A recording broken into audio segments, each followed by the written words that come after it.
Are you tired of being so confused? You feel like you're more fucked up than the lies on the evening news. Well, just step right in. We can talk about it all as friends. And if you want, we can hug and kiss and make up for the party ends. Agree or disagree, stop arguing me. 'Cause I'm everything you want, damn sure what you need. I won't tell no lies, back up all the facts with truth. And if you can't get down with that, you must be somebody's stuff.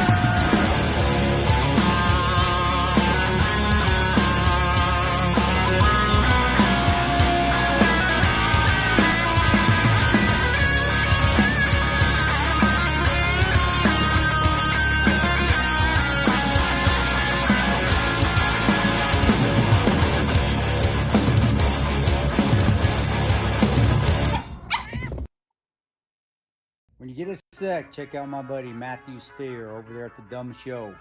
Dumbshow.com. Get to see people like yours truly right here. Maybe that's a reason for you to not check it out. But check it out anyway. There's a lot of people better than me on there that a lot better stories. But check them out, dumbshow.com. Matt, take care, buddy. God bless you, everyone.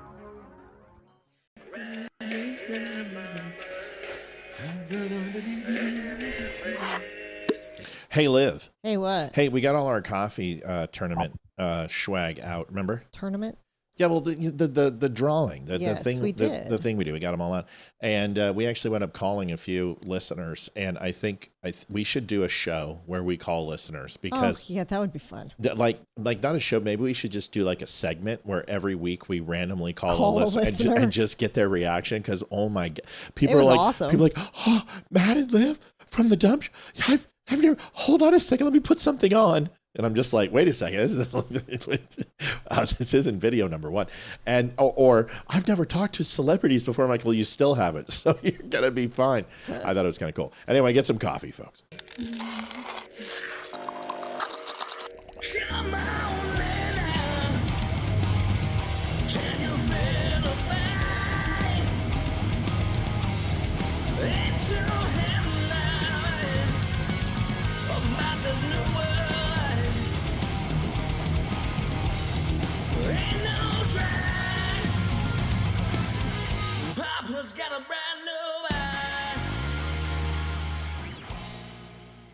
Adjusting transmitter output. This is the Don't Unfriend Me Show with your hosts, Matt, Leroy, Amy, and Olivia. Geopolitics, military analysis, and election coverage. Coming to you live on all major social media channels at The Dumb Show. Honest, direct, unfiltered. We can agree, we can disagree. Just don't unfriend me. Because everything's better in an English accent. This is what I've learned. So I can't do it, but okay. Sure you can. You can try. Doesn't mean you're going to be good at it. Brian Cook, folks, March 26th, Thursday. That's tonight. Friday, we're going to move into an Australian accent now. And we're going to say Scott Lloyd. He's going to be coming here. We can't wait to see him. And he will be in-house. March 27th. Yep. And he was like, hey, do you want me to call in? We're like, no. We need people to sign our door. So he's just going to drive down. That's pretty huge. That's about the front royal video we did on the RNC chairman position that he got completely stolen from him. And we're going to put that on. Then we got Jessica Lynch, POW survivor and hero, 2003 in Iraq. And we're really excited to see her and talk to her. Damani Felder will be here. He's our one black friend, and he allows us to make jokes, and because we got him. And when you have that black friend, you can do that, folks. Just remember, you're never a racist. Ebony and Ivory show. Everyone. It is the Ebony and Ivory. We're going to do that. I mean, we were thinking, like, I was going to get on. We totally got to think of a name. When he comes out, we were talking about doing that, getting on the keyboard and doing it by AI and playing Ebony and Ivory to announce our show, because I think we need to do it. The older millennial will be here. Scott, our guest tonight, shared some older millennial stuff, so he knows who he is. He's going to be on the show. Big name on X, and is making a name for himself like we are over on Facebook. He's dominating X. Hopefully we can share our platforms. But tonight, we've got a little shopkeeping. Liv? Yes. Jackets went out today. Oh, yes. Okay, so February winners of the jackets and Tammy Kohler, your jackets are packaged, and I will take them to the post office tomorrow. So they will be shipped out tomorrow. So you should have them by mid next week. Yep. And everyone who won coffee, Sorry, it went out except for Daniel. Okay. Because Daniel hasn't reached out to me. So Daniel, please reach out. to me. And you guys might be wondering, like, wow, the lights look different again tonight. That's because Olivia and I, our new light came in, which is going to be in the front, which gives us that illustrious look. You can look at Olivia. Yeah, she looks smoking, I know. And I know I look good too because I have a fresh haircut. But right now we're going to talk about Scott. Scott, welcome to the... Brian. I thought I was introducing him. You know what's funny is I called him Scott in the intro. No, I did. I got that right. You know what? You just deal with it. At least I even just put it out there. Olivia, go ahead. It's all up to you. I'm sorry. Folks, thanks for watching the Don't Unfriend Me Show. We'll see you tomorrow. Adjusting transmitter output. All right. We're not going to do he's horrible with names. You're horrible. I am, but horrible with names. I'll do better. Go ahead, Liv. All right. So welcome, Brian Cook. He's from Montana, which I am so excited about. I had no idea. Did you sleep with him too? We have a listener here. His name's Paul. He's never even met him, but I'm always like, he's one of your ex-boyfriends, isn't he? So this is kind of this is an ongoing joke. Go ahead, baby. I won't interrupt again. I'm sorry. You're fine. So Brian is a Marine Corps veteran who worked with dogs, which is awesome. Can't wait to hear about that. Nice. You went into law enforcement in Memphis, Tennessee, and won several awards for that. You resigned in 2006 and started his own business toward entrepreneurship, technology, and helping people think more clearly about systems and shaping modern life. And I checked out the website, and it's really, really cool. So like that's is like AI, Brian, stuff like that. Yeah, AI. Nice. Pretty cool. Nice. Okay. So, what else? You have 4 children, correct? Yep. 4, and Yep. 3 are adopted, which is awesome, and the 4th one is also a Marine. Oh, nice. Yeah, and I'm. You lived in a trailer after leaving Las Vegas before getting into your house. I'm very curious to hear how that was, and so thank you, Brian. That was not a very good intro, but no, it was a fantastic intro. So, Brian, welcome to the Don't Unfriend Me Show. Tell us about yourself. What did we miss out of all of that? I'm sure there's much more. What else did we miss? Well, I'm strikingly handsome and I'm a pretty good guy on the other side. I was just going to say, well, some things don't need to be said. Very well already. Yeah, he's going to be fine. He's going to be great. He's a Marine. He's going to be fine.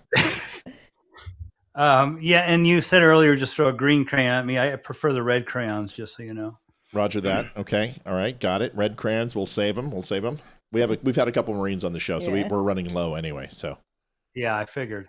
Yeah. I'll have to come down in person sometime. You should. Where did you do basic at? San Diego. Outstanding. And what was so you were dog handler, dog trainer. Unfortunately, I do not know the rate. What is that for Marine Corps? Yeah, I was a 5812 military police canine. There's my dog behind me. Oh wow. Look at that. Hondo, and he was a Doberman. So I was back in the poor Marine Corps. So all our dogs were donated. So I had a Doberman Shepherd that looked like Scooby-Doo that was just awesome. He was a drug dog. And I truly believe I had the best job in the Marine Corps because there was only 2 people that could tell me what to do. That was the Provost Marshal and the base general. So anybody enlisted could not tell me what to do. So I basically was giving an officer rank as a corporal. So it was fun. Nice. I got to abuse my authority, so to say. Nice. So your Hondo, great book, by the way, Louis L'Amour, if I'm not mistaken. Yeah. Am I correct? Yeah. Yeah. Okay. So it's been 40 years. So I think I read that when I was 11 and a half, 12, somewhere around there. So yeah, my grandpa was a pretty big Louis L'Amour fan. Is that where it came from? Is that where you named? Okay. Good no, we didn't. He was a hand me off. So I think nowadays handlers get to keep the dog. So the dog had been in the Marine Corps actually longer than I had. Oh, wow. And okay. He was actually named after John Wayne's role in that movie Hondo. Yeah. Okay. Yeah, because I remember the role. The movie was based on the book by Louis L'Amour, and that guy wrote. I mean, he wrote every Western known to man. God, he was everywhere when I was growing up. So outstanding. All right, so you went to San Diego, and then did you get any deployments overseas, or you stay stateside? No, I went in the Marine Corps thinking I'd be deployed. So I went to San Diego, went to school in San Antonio, and got stationed back in San Diego. So the There only you go. thing I got towards the deployment was I worked on the border with U.S. Customs until Desert Storm happened. And then the only close to combat I saw were the LA riots. That's close enough. Close enough. Yeah. Those are insanity. Okay. All right. Great, man. So, after the Marine Corps, what did you decide to do? Well, I don't know if you ever made a bad decision, but I made a bad decision. I ended up in Memphis, Tennessee, and I thought I was going to save the world and become a police officer. Became a Memphis police officer after the Marine Corps. I was promised to get a job in Seattle as a dog handler, but Clinton was elected and stopped all federal hiring that year. So I kind of scrambled and became a street cop down in Memphis. Let me guess. 95. Close. 93. Okay. Yeah. So Clinton did the same thing to the federal arm because I went in 94, and then he gutted us in 95, and destroyed the Navy, cut it down by 30%. Nobody had Kevlar. Nobody had depleted uranium rounds anymore. Nobody, it was, our Humvees were stripped down to nothing. So I was Navy, but I got a little bit in the dirt a little bit. So I wasn't a Marine. My father was horribly disappointed, and the reason I joined the Navy was because my father was a Marine. So I was like, no, I'm not going to do the Marine. No, your son followed in your footsteps. You have a good son. I was a bad son. I tried to talk my son out of it. So maybe your dad was a better dad than me. No, he wasn't. I already like you more than him. I can tell you that. But I just knew that I wanted to be Jack Ryan, and I didn't want to be, Errol Flynn with an M4. So I wanted to get into intel, and I wanted to do that type of stuff. And then lo and behold, I wound up carrying an M4. So, but doing some cool stuff. But anyway, okay, great. So that's the peak of my curiosity. I'm going to hand back over to Liv. I just had to get the military mumbo jumbo out of the way. All right. Well, continuing on that path, after you retired from the police department, where'd you go from there? Yeah, so I walked away in 2006, and we moved to north of Los Angeles in Thousand Oaks, and started a company there. My wife and I just basically left Memphis and said, hey, we'll either move to Vegas, maybe Phoenix, maybe Denver, maybe LA, maybe San Diego. And we just drove west. We hit the ocean there just south of Santa Monica, or north of Santa Monica, put our feet in the water and said, okay, let's live here for a while. And so that's what we did. We lived in Thousand Oaks, and then they started getting goofy in about 2012 with the laws and stuff. So we decided to do, which most people, I guess, are afraid to do. It was turning blue, so we decided to move to where it was red, which was Las Vegas at the time. Okay. And moved our company and everything over to Las Vegas, and gave ourselves a big raise by going to a lower, the tax is a little bit high in California, as everybody knows. Right, especially at Thousand Oaks. Yeah. So we bounced over to Vegas because that's where we played about once a month. My son went in the Marine Corps. We were empty nesters, and we were living the life. And then we got bored, and we thought, okay, well, let's adopt. We've done well in life, and we can give back. It's easy to give to charity, but it's, we wanted to raise some children. So we adopted it was adopting two kids intentionally. So you can have accidents when it comes to adoption, if you didn't know that. I did not know that. Yeah. So we adopted Noah first, and then we adopted Violet. And then we got a phone call about 3 months after Violet that said, hey, guess what? Noah's parents did it again. Do you want to take her? There was no way we could say no to not taking that child. That's full biological sister. So we had two infants. So we had 2 4-month-olds and a 1.5-year-old, and we were 46. Wow. You bless you, my son. That's my age. I mean, I nanny, but I get to give him back after 8 hours. So. Yeah, no, like we started late for that reason, but there's late, and then there's like suicidal chaotic. That's That's good for you, man. You got to be in good shape. You got to take care of your body. It looks like you do, so you'll be fine. Yeah. You'll be fine. Yeah. But yeah. Mm-hmm. Hey, Yeah, it worked 60, out. 60 is the new 40. Come on. I mean, really. Well, I don't know. I mean, I'm 56. I feel amazing. So I Yeah. feel just as good as I did in my 20s. So Good. That's like Good you for said, if you take care of yourself, that's what Yep. matters. Yes, sir. Yes, sir. It works. It makes a difference. So what prompted the move to Montana? Well, can we go back real quick? Oh yeah. So Thousand Oaks, I grew up in Ventura. So I know Oh, Thousand okay, Oaks. I know, yeah. But Newberry Park, we painted their gym. I think I've said this a million times on the show. So like we did the Panther, and then we would kick the crap out of Newberry Park every year in football. But grew up in Ventura. It's funny. Then we fled California too. We went to Texas instead of Vegas. Very similar, except for the humidity, and the gambling and the mafia and the crime and a few other things. Totally, just the same thing. Close. And so very similar. We fled California for the same reason, because half of my 800-pound gun safe was going to be emasculated and stripped down. And I'm like, guns or no, guns. That's like, there is no other thing. All right, cool. So then you went where? Live? Well, it's funny because I didn't know that you knew. We actually lived in Newberry Park. So I say Thousand Oaks because people do the Shaggy when you say Newberry Park. So we lived do. off into. Yeah. Newberry Park's like this big.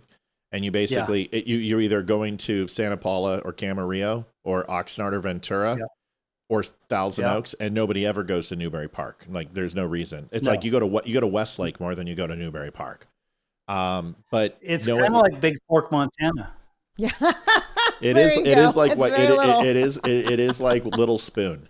So we have a long joke about this. Yeah, I have to hear it. My wife, it's kind of funny because I think my daughter was sitting down with us one time. She's like, "Dad, how long did it take you to hear all of Mom's stories? Like, your stories, you always have a story." And I'm like, I think it was by the second hour in the first date that I was like, wait, you've already told me that one.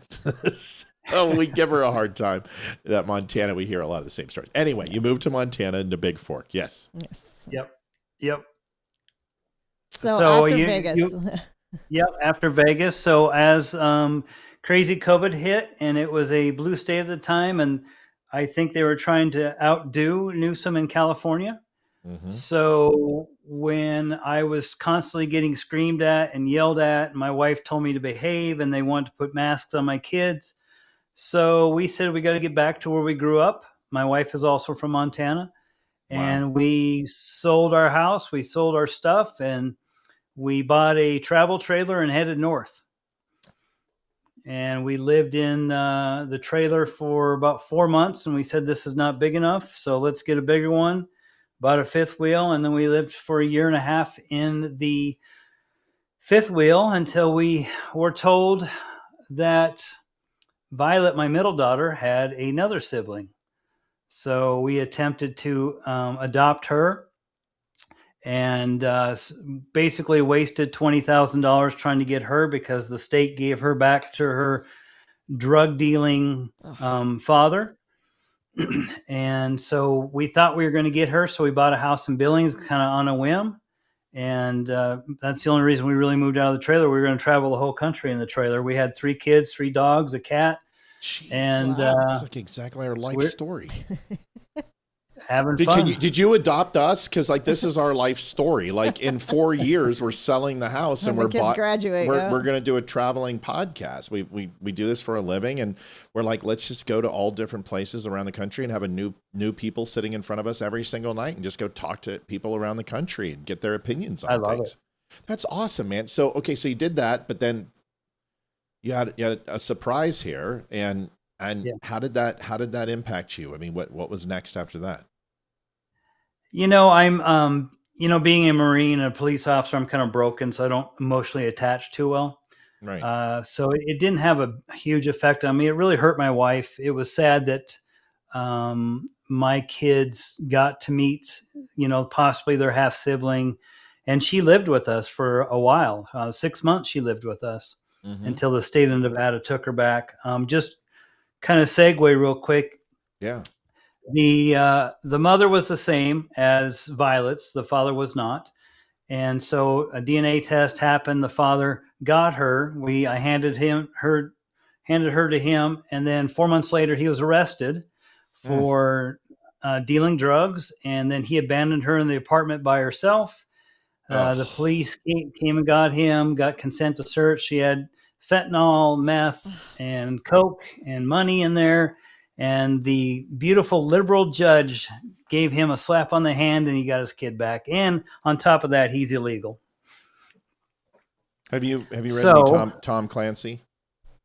Yeah, I love Tom Clancy. I mean, you brought up earlier about the next one's coming out, right? The next show, next movie. Yeah, we're excited. So, Without Remorse, man, that's what that reminds me of. If being a Marine and a cop, using a particular set of skills to set justice right. One of my favorite books of all time is Without Remorse, and of course they completely ruined it, and ruined Clark when they decided to go ahead and woke and make him African American and make it about inner city drugs. And I'm like, that has nothing to do with Clark, but it's okay. Hermione's black now too, so everything's just, and so is Ariel from Disney. It's whatever. Yeah. So okay, so I can't believe, like, I would be so, as a former law enforcement officer, how does that bother you to what extent? I mean, you just talked about being able to keep your emotions in check, but what were some of the things you went through when you were going through that? Well, it bothered me immensely because, being somebody that defended the weak and put the bad people where they belong, I was very offended by it. I mean, he literally got a $250 fine and 6 months probation, and nobody cared that he was in the country illegally. This happened before. This happened in 2023. So that was kind of the going thing is, let the criminals run free. I was very disturbed by it. I mean, I was there at the court hearing when the father was being in front of the judge, and just to hear this Karen, just to not even seem to care that there was a child involved, and that this man was illegal, and that he had 100 pills of fentanyl, and he left the child in it, to not give him any kind of felony was just shocking, because one felony, again, abandoning her in the apartment by herself, she'd be living with us right now. And now we have no connection with him. I'm sorry? How old was she at the time? She was about 14 months. Oh my. That upsets me. Judges. I mean, any child, but 14 months. Oh my gosh. Mm-hmm. It's horrible. Yeah. How long was she in the house by herself? So they had got a tip on him that he was doing hand-to-hands, and followed him and watched him do it. So again, this is how strong the case was against him. They had officers witnessing. They locked up the guy that he sold the drugs to, who had said, that guy sold me the drugs. So they did the investigation, and he finally, he didn't assimilate at all. He'd been here for 19 years, doesn't speak a lick of English. Finally was able to communicate to him that my daughter's in my apartment 4 blocks away. We should, probably go check on her. My God. It's upsetting. So, yeah, folks, this isn't even why he's here. No, it's not. But I'm just kind of like, God, do we have to keep going? I mean, just like, all right. So, is there a happy ending to this at all? Is there any light at the end of the tunnel, rainbow, silver lining with this story, or is it as tragic as it sounds? No, the only, I've given all glory to God, and God's going to take care of her, and that's where I have to let it be, because it's out of my control. Yeah. Well, your faith is commendable, and it's hard. We went through at our church the book of Job, and we just had dinner with my pastor this weekend, and I told him, because I'm never going to be dishonest with him, I just said I haven't been going to church because Job put me in a horrible place, and it was literally 12 weeks of just dark, foreboding messaging that did not sit well with me and brought me back to places that I don't like to go. And then, he took a couple of weeks off, and I said, you took vacation. And I'm like, well, if you're not there, I can play hooky. So I didn't go, but I was just honest with him. But it's hard. I mean, and it's commendable that you still cling to that faith. And after all the things you've been through, this is an interesting segue, because your story found Olivia, and she was absolutely like enamored with your story, and so I'm going to hand this over because I'm in the dark, which is great because I love that. Usually I'm not, and I'm excited to hear it. So let's hear it. Yeah. So one night after we got off the show, I think we were watching a hockey game, and I was just surfing Facebook, and your story of your son came up where you were talking with him about Renee Good. And I read that, and I immediately reached out to you on Messenger. And I know it took us a good month or so to get in contact with each other, but that just resonated with me, the story, and what happened to him online. So if you could go into that a little bit about that post and what exactly happened, that would be great. Yeah, and Brian, I have it up. Yeah. If you want to just take excerpts from it or just give us people will read it in their own time, but here it is. You know, I having parented twice in my life, you know, once when I was in my 20s, which is stress mode. And then, as you guys heard, in my 40s, that I'm very open communication with my kids, and I very inquisitive on how they're being shaped in life.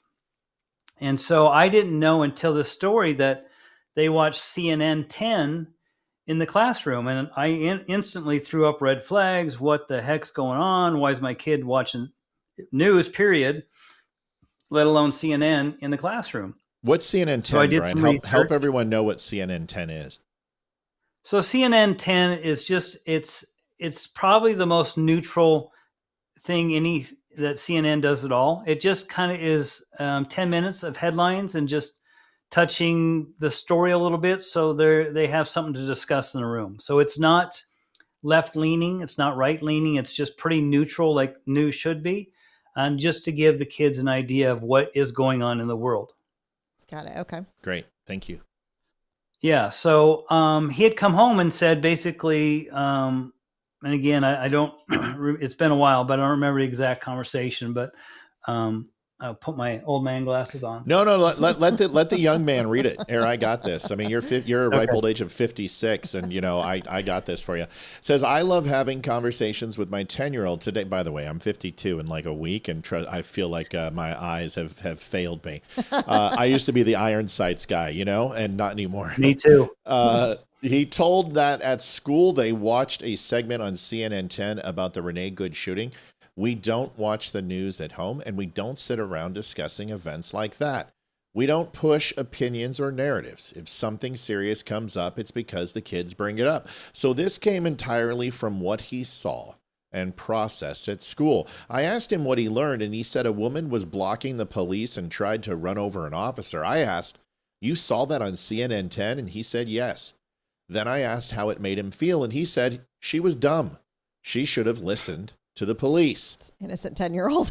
After that, we shifted into parenting mode, not politics. We asked simple and real-world questions. If a police officer tells you to do something, what should you do? He said, what they tell me to do. If the police are doing their job, should you walk up and try to stop them? He said, no, that would be dumb.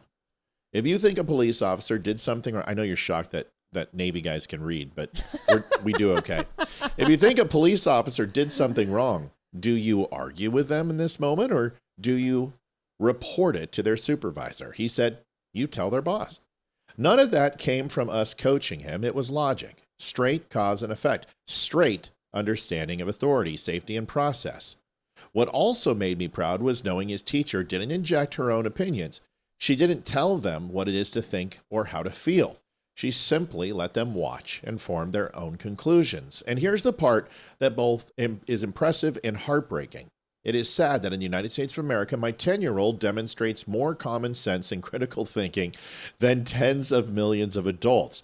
Adults who vote, adults who drive, adults who post, protest, and scream online. Adults who ignore facts, ignore responsibility, and replace logic with emotion and ideology. My 10-year-old is smarter than they are. Not because he's a genius, not because he can still see right and wrong clearly without distortion, without tribal thinking, without excuses.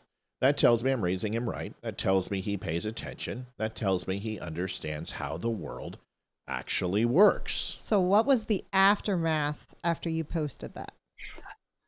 Well, let's just say that I have a problem with today's world because everybody has a screen to protect them. You know, a screen in the car, a screen on their phone. I miss the 70s when I grew up, when if you disagreed with somebody, you could go out back and handle it, and people wouldn't run their mouth without consequence. And I think that's a big problem in our world today, is there's not consequences. So I was threatened. My son was threatened multiple times, which again, it doesn't, I could care less. I'm not worried about that. People are so brainwashed that they clearly feel it's okay to threaten a 10-year-old, to threaten anybody. So it was not good feedback, but it was, at the same time, I had a little fun with it because people just proved what I just wrote. That's a good point. And I think that post got like 20 some thousand comments or something like that. And I saw. You know, so to see, but again, sprinkled in there is people, you know, saying, you know, it's nice to read this. It's good to see that, you know, you're not raising your son with bias. And I don't. I mean, there's no such, kids shouldn't know politics at 10. They should know, you know, that they're safe. They should know, you know, being a former police officer, we stop and talk to police. If we see them out at dinner, we'll buy them dinner. They're our friend. And that's the way it's supposed to be, because being a cop in the 17th largest city, I never met a cop that wanted to go out and beat somebody's butt, or want to shoot somebody, or want to go be on the media because of something they did. They truly want to help people. And we've forgotten that. And my kids will not forget that, because that's their job, is to serve and protect. So the aftermath was idiots being idiots. Yeah. So that's been, like, if it's got 20,000 likes, the ratio is usually a 10-1. So that's been seen by what, 1.5, 2 million people? Yeah. Did you have any other shows reach out, or any news stations or anything? Because it's a pretty big piece when you think about it, the social complexity behind that of how people interact with people they disagree politically. There was nothing in there that was controversial. There was nothing in there that was offensive. It was just the innocence of a child. Right, and challenging common sense. I mean, that nobody should be against that, but obviously you know, people are. So nobody reached out to you except for us, huh? Yes, some other people reached out, but I'm going to vet anybody that I talk to. I guess that's the detective in me. Sure. I don't want to be ambushed. I don't want to be in some left-leaning ambush show, or I didn't like, you know, their past shows. So as far as where I want to be seen and share my story, this was it. Awesome. We have Chuck Schumer and Alexandria Ocasio-Cortez, a special guest tonight to give some feedback to Brian, to Scott. This is Scott, everybody. Scott, yeah. It's now Scott. Listen, I appreciate that, man. I like, you know, that means the world to me. I mean, you know, our show is not, it's not global, but it's getting recognized. We just found out we're going to be in Breitbart tomorrow, which is exciting. So we've got a guest coming, and they've done a pretty big story. And, you know, there's things that are happening. Slowly it's expanding. So you know what it's like. It's a business. So, yeah. Liv, you had questions about this, and I know I've got a couple too, but go ahead. Yeah, I was very curious about what happened. Did you share any of the aftermath with your son, or did you just keep it completely away? No. Yep. He doesn't need to know any of the ridiculous. I mean, so we have a different philosophy. Our kids will not have phones until they have a successful business. They do. Wow. So they get to decide when they get a phone. So if it's 16 and their business is working, then they can get a phone to monitor their business. But they have iPads, but it's always been education first and then play second. And when you start with education, they don't ask for them. They don't get addicted to them. So we do learning time first, play time second. It's equal time. So if it's 30 minutes learning, it's 30 minutes play. But it's got to be, it's not video games. It's got to be playing is going to be something like watching, I won't say the names, but, you know, conservative leaning shows that there's apps for. So you educational, constitutional stuff. You can say, you can't say Candace Owens or Tucker Carlson or the Hodge twins or Megyn Kelly. And then everyone else is pretty much okay. Yeah. Just if they hate Jews, we really don't want to talk about those people. And there's quite a few new ones who are doing that, which is really annoying. Yeah, and my wife's more up onto that than I am. But no, so they Angel TV, they have the Tuttle Twins. So they can watch the Tuttle Twins because they're going to get some education and entertainment at the same time.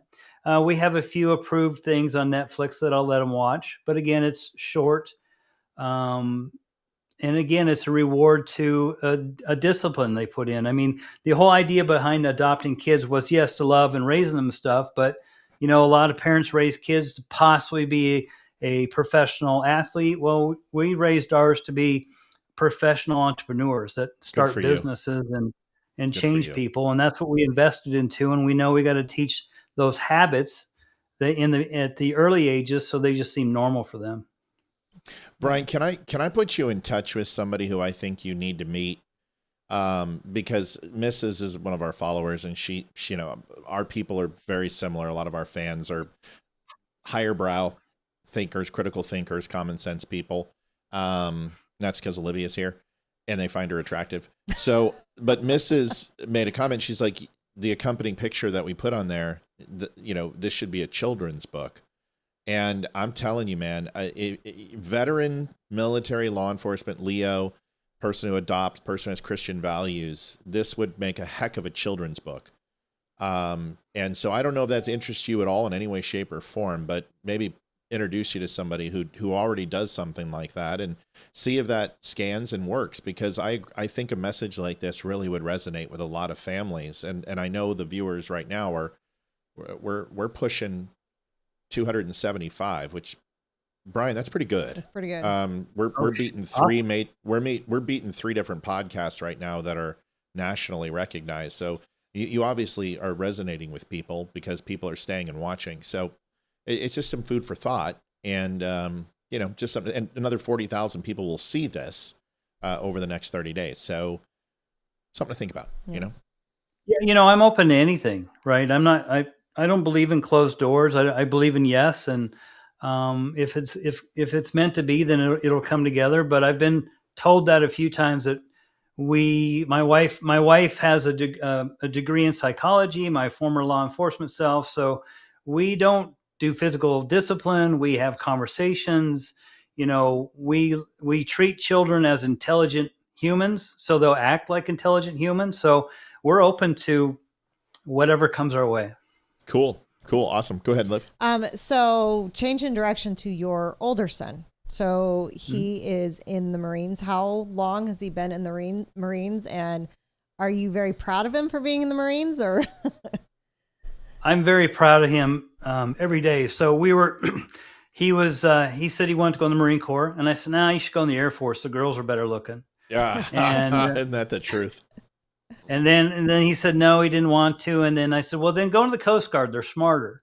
No. Right. And then he finally said, if the Marine Corps is good enough for you, why can't it be good enough for me? I said, it can, so we got him in the Marine Corps. He got out in 2017. And another fun thing, when he was 12, I bribed him. I said, if you wait until you're 30 to get married, I'll give you $10,000. And I was just playing the odds. I mean, I was a police officer back then, and I didn't have $10,000, but I just played the odds. So I paid him $10,000 a few years ago because he's not been married. And I definitely think you'll agree with me. Men in their 20s are dumb and do dumb things and do not think. And that was my whole thing, is like, if I can raise a son just to own the 20s to 30s and do the silly things that we do and learn from the mistakes and not involve a child or a wife or whatever. That was the whole idea behind it. And so it worked out. So the funny thing about him is that he just recently bought a camper, and he is camping the Northwest off grid, working remotely, going to school remotely, and just living the best life ever, and not in a hurry to meet a girl, just living life. Good for him. That's great. That's great. What did you do in the Marine Corps? He was also a military police. Oh boy. Yeah. So there you go. Listen. No, here's the win though. Yeah. He applied to go to Las Vegas Metro to be an officer, and I finally talked him out of that. I'm like, that will break you. So I don't want you to be broke. Please do something else. Yeah. Yeah. Well, that's amazing. There's nothing wrong with that, and good for him. You know, did he get overseas at all, or he stay in the States as well? Yeah, he went to Iwakuni. Okay, all right. Yeah, Japan.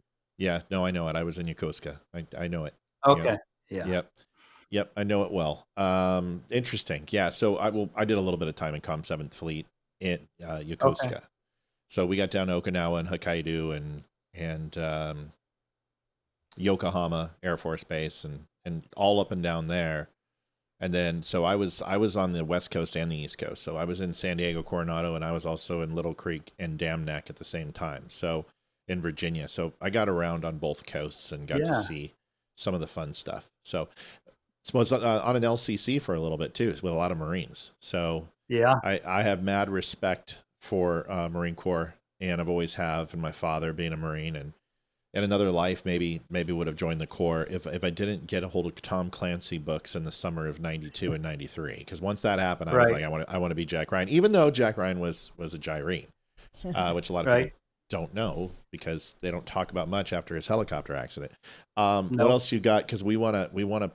I definitely want to have you come back. I would love to have you come back and provide more insight and stuff like that. Because join in the political conversation for a show, that would be great. Yeah, and I want to hear about your company as well too. So if it's okay with you, we might just extend for about another 10 minutes if that's okay. If you've got the time, is that okay? Yeah, Good. That's time. Yeah, you can't really say no because I have the kill switch here. So I was going to hold you captive whether you said yes or not.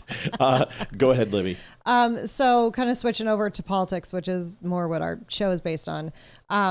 Since you worked on the border at one point, what are your thoughts on what's going on with ICE and the deportations and everything that's going on with that? So being with my background, I definitely believe there's a reason for laws. So it goes back to the Bible as well. And a nation without borders is not a nation. Yep. And I think there should be a process. I mean, my great grandparents went through a process to be here, and I'm blessed to be here because of that, because of the decision they made. So I think what people forget is they put a monster to police officers, law enforcement, and they're humans just like us. I mean, they got the same stuff at home. They go through the same things, and then they go to a job like a lot of people do. And we show a lot of disrespect for these people that are just doing their job, that are Americans as well. But, we do have a political party that has embraced illegals and has embraced breaking the law. And that's very sad to me that people go along with that and believe that, the silly things that I hear, I never would imagine growing up I grew up in Deer Lodge, Montana, very red conservative, but my mom was a Democrat. She was, she won 8 elections in Deer Lodge. So I basically was raised Democrat, but this is the old JFK Democrat Party, right? Which would be probably even more right-leaning now than our actual Republican. Oh yeah. They were absolutely Reagan Democrats, but more importantly, Blue Dog Democrats. I mean, they were existentially what the farthest right portion of the party is right now, which is less than 7% of the entire party, which is insanity to me, how far left they've moved. Yeah. And I didn't really know. I mean, at 18, I voted. I got voted for Bush.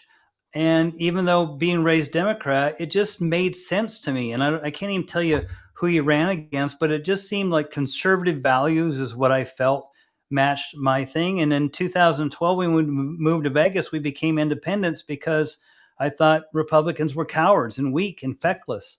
You're right. They were. Yeah, and they still are. I mean, yes, they are. Except for a handful of them. So what the current thing that's going on. So during COVID, I went down the rabbit hole on why are people just lining up to give away their rights? And why are they not standing up for little things? Because I understand if you make somebody do something small, something small, something small, something small, that small leads up to something big. And I'm like, I'm not wearing a mask, and you're not putting a mask on my kid. And if I can't be in your store without a mask, that's fine. I won't spend my money here. But I went in the rabbit hole, and started realizing why people make the decisions they do. And the shocking thing that I found out, and again, it's a statistic, but 80% of people don't have critical thinking skills. Like, it's just, and especially it's so easy for them just to go, I heard this, so I'm going to believe it. And going back to the screen, if they see it on a screen, they believe it's true.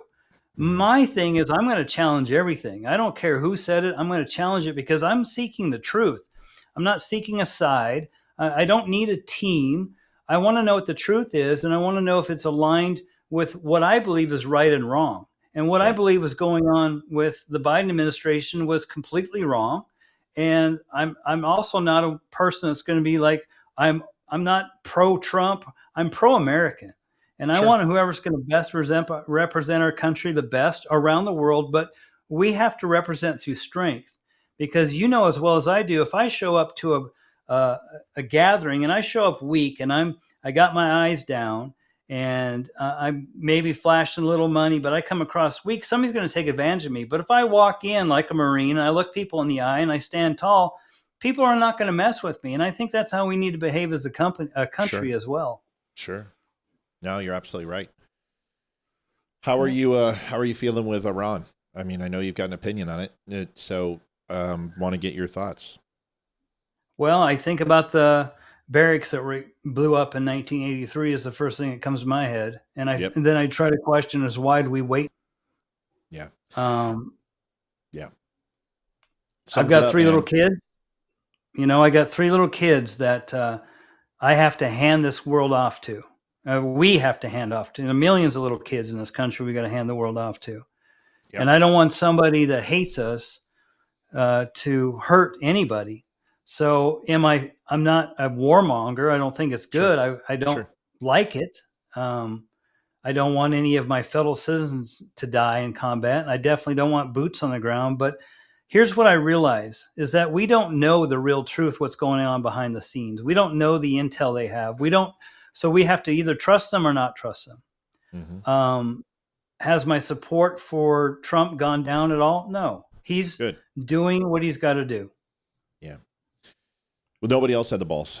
So 47 years of this regime, and Carter should have went in, and Reagan was passive, even though he said, you know, terrorists counted on America to be passive. They were wrong. No, they weren't, and you were. And I love Reagan. Mm-hmm. Reagan, in my hands, is probably one of the greatest orators of our time. And if Mark Twain wasn't a socialist and become president, he would probably sound something like Ronald Reagan. But so was Obama. And being a great orator doesn't make you a great president, because Obama was probably the second best orator ever, outside of maybe Kennedy. And he also was pretty lackluster in performance. But I think Iran has... A lot of people talk about instability. Instability in the Middle East has been around for 3,000 years, and it started with ancient Judea. And it hasn't changed, because when Arabs don't kill Jews, they kill each other. And that's been going on for 3,000 years, 3,200 years. And it's not going to change unless you have the groups who are looking to move towards a more Western civilized society and accepting of essentially a republic and capitalism, which we know they're still going to be theocratic in their design, which they are, but you could get peace at a level that Donald Trump has demonstrated, except for Iran.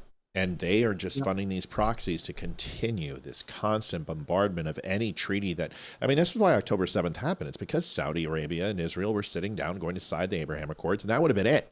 I mean, you would have had peace in the Middle East. It was over, because, you know, you've got 5 of the largest militaries in the Middle East saying, no more. We're done. Yep. And the last one was Saudi Arabia. And of course, this is what happened. So I'm with you, man. I don't want a forever war. I don't believe this is. I believe this is peace through strength. And I think he's hitting the right targets. And they have a really tough decision to make right now.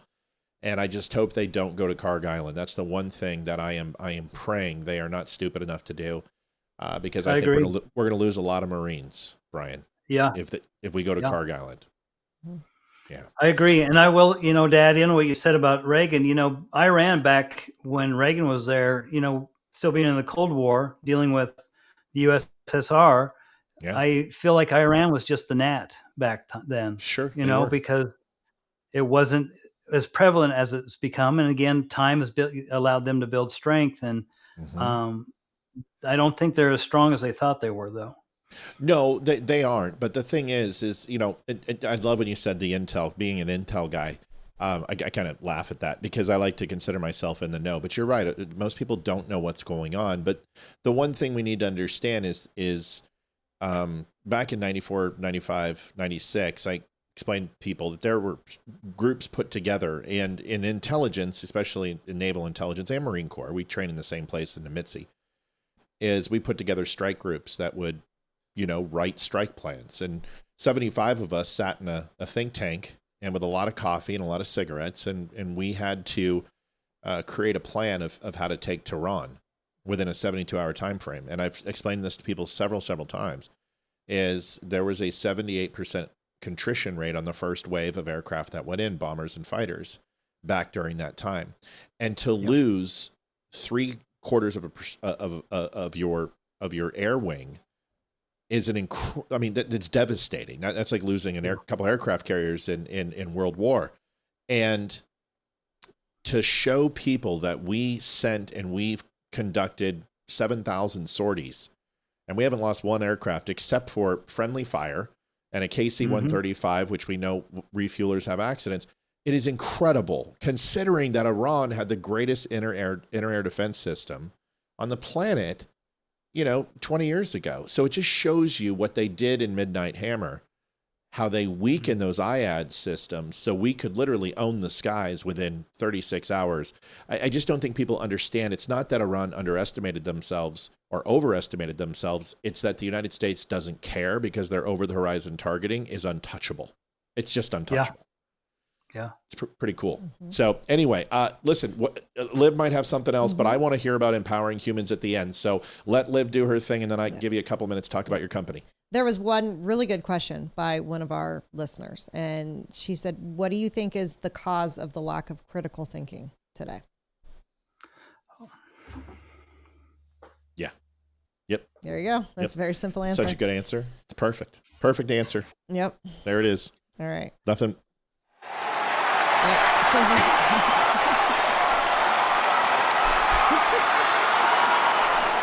It's a long applause. Wait for it. Just let it wash over you.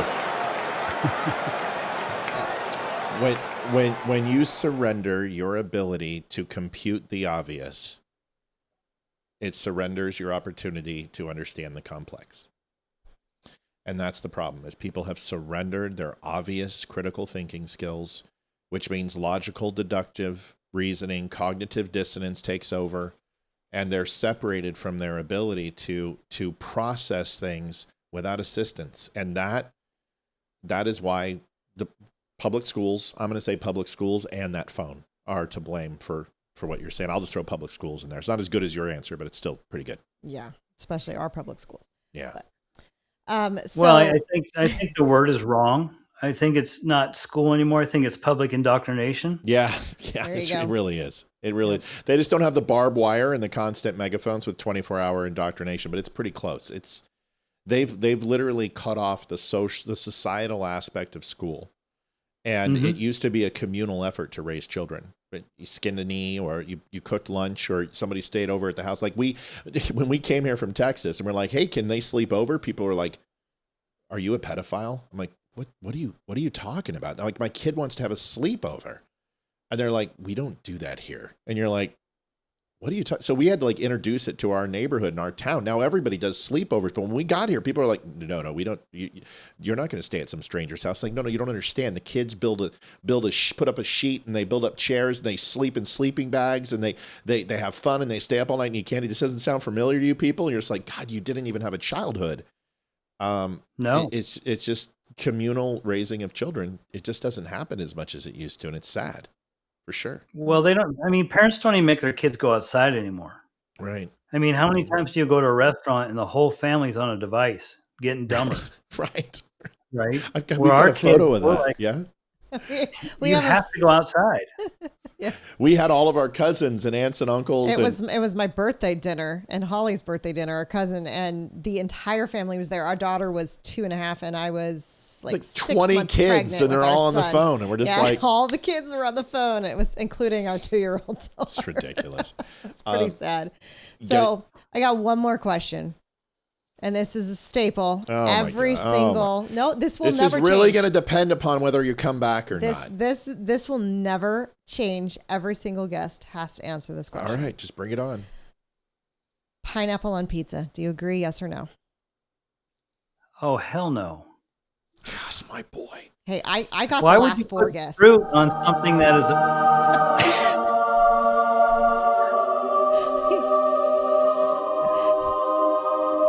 See, we're totally. I have to have pineapple on pizza. That's the only way. I'll Yeah, eat it. Mr. White. See, you and my wife would get along Yes, great. science. She's the same way. Yeah. Attaboy. Attaboy. Why would you take away the taste of the meat with some kind of fruit? That's right. Emotional damage. It's my boy. It's my boy. You leave it to a Marine. We don't listen. We'll eat MREs. We'll eat shit out of anything. We'll string our coffee through a sock. But you put pineapple on a pizza, you're a fascist. You're a agree. fascist. Good. That's Yeah, so I funny. agree. Court is out of session. Court is adjourned. We're done. We'll take it. Listen, Brian, tell us about Empowering Humans. What's it about? We would love to hear that. We will have you back. And people, Absolutely. I don't know if you know this, but you've driven our Rumble to the first time Oh. almost to 100 people, which Wow. you have to understand. Rumble is a tough channel. I've been working with Rumble to help us. Maybe you're just lucky tonight that they've been really working with us, but to have 100 people on Rumble, that means a lot to us, considering we only have 1,800 followers. This is good sign that Rumble's done some things to really help our account. So wanted to say thank you to all our new Rumble viewers, but you've got a huge audience right now between General Pop and this. We've got now 300 plus on. Tell us about Empowering Humans and what it's about. Yeah, when we moved from California to Vegas, we started a company and we called it Empowering Humans because that's truly what we want to do. And at the time, we had no idea that we were going to adopt. We were just going to empower humans. And we thought that encompassed what we did. When I left the police department, I was in charge of the handheld division where we taught police officers how to use, before the iPhone and an iPad, to write tickets, do reports, and all that stuff. So I had some background in IT. I just fell in love with marketing because I know entrepreneurs out there have ideas and you've got to get it to market. And it's very difficult to understand, why is Rumble not showing my show, right? Why am I not, Facebook not showing my thing I want to sell? And so I found a great passion in helping people get found, sell more products, and do that. And then we just not recently, we're talking about 2 years now, I guess that's recent, went all in on AI. So we have some AI assistants that will help people that are in sales. It will do outbound, inbound calling. We do website AI. We do SEO that's AI that can do all the hard, heavy work for people. And we work with people. I don't know if any of you guys have ever done sales, but when it comes to calling people, the phone weighs, 1,000 pounds and people don't want to pick it up. So if you have an AI that sounds like a human that can ask all the questions, that can qualify a lead, and then get them on the phone with, let's say, a realtor, then there's a happy realtor, right? So we're just having fun. We're helping people with their business. We're helping people get found, get seen. And we bring the husband, wife, Empowering Humans veteran vibe at you. We try to represent 2 minorities, a veteran and a woman. So that's all we got. We're white, other than that, if you didn't know. So we just do it. We do the best we can. We didn't want to make it obvious. We were going to ask. Yeah. Thanks for not asking. Funny. I would have been better. It's funny. Somebody on Rumble already got you. They're like, empowering whites. I'm like, yeah, we're white. What do you expect? Give it a break, guys. It doesn't always have to be about race, folks. It says empowering humans, and you notice in the KP Kafka's, a genus is pretty low on the overall rating, and it really doesn't matter what your pigmentation and melanin count is. Being a human, which is where we all kind of start, is probably what we should focus on. I think Kennedy said that about something like that at some point in his life. But listen, when you say about sales and marketing, that's where I cut my teeth when I got out of the military. So I did retail sales and started off slinging stuff at food and at Applebee's and stuff, and then went to Circuit City, then went to Best Buy, then Ultimate. Got recruited by Hollywood Video Movie Gallery. Cut my teeth in executive management there. Then I got recruited by Limited Brands, Wexler Group, went and worked for them, and then did Apple for about 5 years, and then had Facebook and Google and Comcast all working with all three and interviewing. And then I went with Comcast and ran Texas, their digital market, and for executive vice president of sales and marketing for the entire Texas. And I'll tell you, and then I got the hell out of there. But the one thing I learned is exactly what you're talking about, is people bang their head against the wall. And I get asked all the time, how do you survive and raise a family on a podcast? And how do you possibly do that? There's no way to monetize. And I'm like, you have to build an audience that's real and authentic. And when you see these podcasts with 40,000 people watching, there's not 40,000 people watching. There's 2,000 people watching. There's 38,000 bots. And the one thing I love about our show is authentic. It's real. And yes, the numbers aren't astronomical, but at least every single person has some vested stake in the show. They did this whole set. The people watching this show built this set for us. They raised the money for it, and it's an amazing thing. And when you're just authentic and you're your own self and you don't sell out, it's amazing. So I'm really glad your company's doing well. I'm glad you're doing well. Your story is really cool. I really think you should do a children's book. I think it would be an amazing thing. And Brian, everybody gets last word on the show, so I'm going to give it to you. I also want to thank Olivia. She did a great job on the interview, and it was really cool. So Brian, go ahead. You get last word. It's all yours. Well, it was fun to get to know somebody that is a Montanan and a Thousand Oaks person, right? Ventura County. It was fun. I did vet you guys before I came on, and that was part of what it was, is authentic and real. I'm tired of fake. I want to be around people. I want to build communities of real people where we're honest with each other. We're not offensive to each other. We take care of each other. And most of all, we laugh and have fun, because we lack that in society and we lack community. And I just want to help build more communities and have fun. And it was really my honor to be on with you guys. I feel like I should have probably worn my Marine shirt, but maybe next time. Yeah, well, listen, things with bibs on them usually don't reflect well under light. So we'll probably just leave it on next time, But you forgot that bib turns into a cape. I know. You guys spin it around, and I listen. I love it. It flaps in the wind. It's really cool. I love it. Listen, brother. Thank you for coming on. Thank you for being with us. It was probably one of the most authentic interviews we've done, and I really appreciate you spending time with us today. So you will be back. We will make sure we bring you back. We would love to have you on and just come in and chime in on some of the things every day that we see. So, and thank you for your service, brother. Seriously, Semper Fi. Well, thank you. And I got some great cop stories. So. That's something we would also love to hear. So we got a lot of guests that we collect. So we're going to put you on the shelf, and we'll bring you back for sure. I promise you. You'll be back soon. Cool? Perfect. Thanks. Thanks, Brian. Thank you guys. Appreciate it. Scott, the man. He's the man. See you, brother. All right, man. That's Brian Cook. Thanks, Brian. Brian Cook, man. What a guest. What a fun show. You did so. Give me 5. I'm so proud of you. You did awesome. You ran it at like the confidence level. You did great. I don't think I did great interviewing. I got to work on that. I think you did. No. I got in because I told you I wanted to be interested, and you asked the right questions to get me interested. No, you did wonderful, honey. You were confident. You didn't stutter. You didn't have any nerves. You did beautiful. I was very, very impressed with how you didn't ask him one question on here either. What's that? It's the questions I came up with for the show. The big thing is you didn't sound like you were asking questions. They flowed, and I just went with the flow and whatever we were talking about. Listen, you did beautiful. You did absolutely beautiful. I was sitting there like crossing my fingers, and I'm like, this is like the first guest that I found, and like you did wonderful. Reached out myself, and I'm like, I hope it goes well. I'm so proud of you. Like I can't give you enough accolades, and that takes the stress off me so much. For you to go out and find someone, bring him in. His name is Brian. It's not Scott. That was a joke. I love it. And listen, you broke 106 people on Rumble. We're sitting at 119. Some people dropped off after Brian. That's okay. You expect that. People come in. But we had 100 plus on Facebook, and that's awesome. We're not done, folks. We're going to keep going. But listen, tomorrow night we have another amazing guest. and who is from Front Royal, Virginia, who was involved in his name is Scott. Yes, that's where it is. And Scott Lloyd will be here. And he's been in, if you guys go look it up, Front Royal, Virginia, Scott Lloyd, you'll see the article. It's on Breitbart. It's on the Washington Examiner.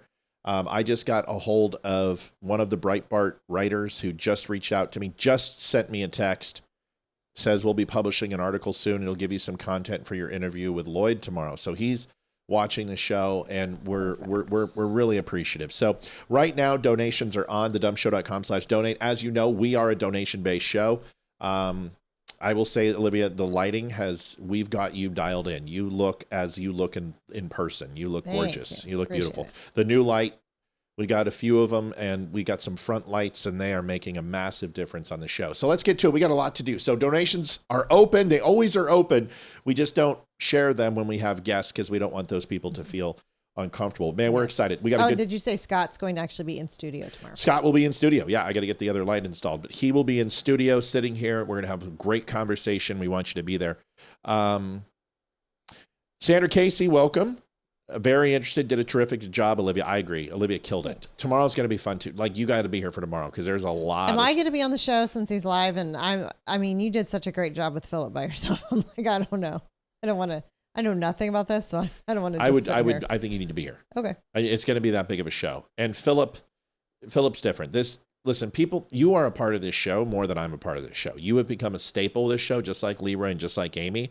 And I think anytime you can be on, people are more appreciative. I think blessed with my presence 4 times this week. Okay. Bullshit. All right, moving on. My head is curling. Let's start with let's take it down a step or two. Kash Patel. Sarah Eversole says, yes, she did. Yes, she did. Thanks, Kash Patel absolutely obliterates Adam Schiff. Can I say hello to all the people on Rumble? Like this, we've been waiting for you. Like, we have never understood why we weren't taking off on Rumble, and we've been sitting with no followers. And it's just like 1,900 followers. It's been that way for years. I reached out to Rumble. I said, you guys, I'm going to delete my channel. I'm just so completely disenfranchised. I love Rumble. I love the color. I love the process. I love the software. I love the channels that are on here, but I'm leaving. Like, I'm just going to go. And they're like, listen, let us rename your channel. Let's do this. Let's do that. And let's move some things around. Let's get a hold of our content department. Let's get a hold of our live department. Let's see if we can get you a couple spaces to get your show spotlighted. And here we are tonight. So if you have not had a chance, the best thing you can do over on Rumble to help us continue to grow, and honestly, we would just love to go to Rumble and just stay there, is hit the like button. Please. It's the thumbs up button. Thumbs up and follow us. Please just hit that follow button. Let's get that follower count up, and we appreciate you. All right, let's rock and roll. Kash Patel just absolutely obliterates Adam Schiff. Watch this. Believe that? Do you think they're stupid? No. I think the American people believe the truth, that I'm not in the weeds on the everyday movements of inmates.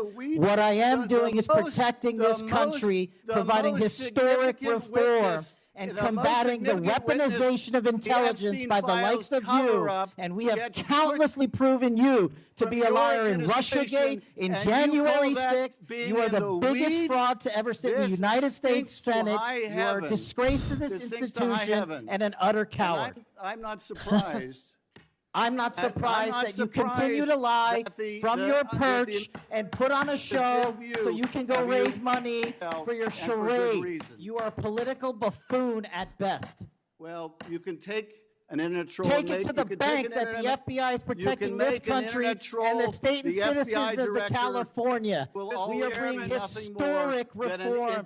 Point of order. But all you care about is a child sex predator that was prosecuted by a prior administration, and the Obama Justice Department and the Biden Justice Department did squat. And what did President Trump do? Bring new charges courageously. And what have we done? Chairman, you said I'm the most transparent FBI director in history. 33,000 pages of information to you. I challenge you to say anything credibly to the truth. Go ahead and run to the cameras where you want to go now. Wow. Scorched earth. Whoa. Now that is, I love that. That something tells me. Who's here? I have no idea. Don't answer it. Don't answer it. Don't you answer it. It's Jack. I don't care. Okay, go ahead. That reminds me of if you were ever there, what you would do. Yeah, I would not be nice. I would not be nice at all. Yeah. Sorry, folks. You know, it's really interesting. So we were at breakfast this morning. Olivia had the day off, and it was just a beautiful treat. It was wonderful. I always love it when Olivia's off because, well, we get to have sex, and then she gets to be home. But that's all it is. Yeah, that's all it really is. But it's always nice. But we went to breakfast, and there was a very strange guy that was behind our vehicle. And when I came out with Olivia, he was looking through us through the vehicle. And I went and feigned to get into my door side. And of course, I'm armed. And I came around the corner and just walked by the door. So I did this and kind of did a fake and came around. And when I did, he went like this and started walking across the street. Now, we're a small town. And there's no reason to walk anywhere in this town in that style. There was nothing over there. So I was with Mike, and Mike recognized it too. Mike's ex-military, special forces. He's ex-cop. He felt the same thing. We both kind of felt really weird about this guy. And this guy was weird looking. Just both set off our alarms. And of course, I followed him and got in the car and followed him. And he went over to the garage repair and started fiddling around in the passenger side and was putting something away or grabbing something. And then we passed him, and he pulled out finally after about a couple minutes, and we were circling the block, and he saw us, and then he went up on Route 7 and took off. We're paranoid. We get a lot of death threats, and when things like that happen, we kind of take notice. So we're just kind of watching closer right now. Got his license plate, got his make and model, got all that type of stuff, but nobody comes over this late. So it's kind of weird when somebody rings the doorbell. So we have to tell the kids, hey, let us check the cameras, let us make sure we're safe, and that's what we were doing, so First donation of the night, Donald Thompson. Thank you, Donald. Appreciate it. I give a little. You guys give a lot. Great show, Olivia, Matt. Thank you, Donald. We appreciate it. Appreciate the donation. Let's get going. See how he put my name first? Yeah, I do. I see that. Most people do that. You're just going to keep this up, right? I mean, is there a way to knock you down? No. Seriously? No. It's going to be a long night. All right. So moving on. Listen, I love it. I think Kash Patel has every right. I think you should treat these people with disdain. Yes, they are crooks. I don't care. I think every single one, if you're not going to let me answer the question, then I am just going to literally talk over you and I'm going to slam you. I love it. That's the way it should be. Don Lemon gets cooked by a Persian. Now, I got to give Don Lemon credit. Even though he's going to come in here and take the side of Iran, you have a right. He doesn't take the side of Iran, but you have a right to question our government. You should. Why are we in Iran? What are we doing? What's the goal? What's the point of this? If you don't know what this is, you should probably have researched a little bit before making any type of judgment. But Don's annoying, but it's not over the top for him. You guys know how he is. And he at least lets the guy finish. Tell me what you think of this. Here it is. How do you feel about the war? I'm Persian, so I support Donald Trump 100%. The Islamic regime kills women. They killed 50,000 people in 2 days. A lot of them believe death in all of Americans. So I fully 100% support Donald Trump. So you said you're Persian, but there's no imminent threat to the United States, and most people here I'm biased, right? I'm obviously biased because I'm Persian. And I understand why people wouldn't want war to happen. I understand that fully. I don't know if you're biased, you just have your opinion. But yeah, exactly. Yeah. My dad grew up in Iran. He had to flee the country when he was 14. Again, fully support Donald Trump with the bombing of the supreme leader. But do you understand how Americans feel that this had nothing to do with us? We're not. Yeah, I understand that. There's no imminent threat. Yeah, I understand. Yeah. Again, I'm Persian, so when I see women who are being killed because they're not wearing the scarf over their head, I feel a connection to that. I mean, that's not right. But I do see what you're saying about America not having anything to do with Iran's problems, but stand with Trump. Interesting. I love how Don tried to circle around and tried to get him to agree, and that kid didn't budge. So yeah, but I can't stand Don, but it seems like he's trying to low key a little bit. since, you know, he's been brought up on charges, and he should be. It's a little late for that. But I think if you're going to put a microphone in somebody's face, you probably should wait for their answer before judging and basing an opinion. You know what I mean? Yeah. It was an interesting thought. And it really wasn't the kid's answers, because the kid's answer was fine. It was more Don's change of disposition and how he's presenting himself. I think he's probably a little concerned, and he should be, because what he did broke the law. 111 on Rumble. Yeah, I have no idea. I'm ready to cry. It's so exciting. Another rare moment from Donald Trump. Did you have anything on Don Lemon, or was that? I mean, this wasn't a huge one to talk about. No, I think. Good enough. Yeah. This one's you will. This is Donald Trump, quintessential Donald Trump 2. Quintessential Donald Trump clips. This one is fantastic. Just watch this. There's a fast forward in here. It's supposed to happen. Here it is. I literally think they're going to put up a statue to President Trump, and it's not a political statement. It's an actual. Bergram's talking about Venezuela, that Venezuela is going to put up a President Trump statue, life-size statue at the Capitol. So here is President Trump's response. It's so good. I literally think they're going to put up a statue to President Trump, and it's not a political statement. It's an actual thing. So. That would be a great honor. No, because it's like they view President Trump like.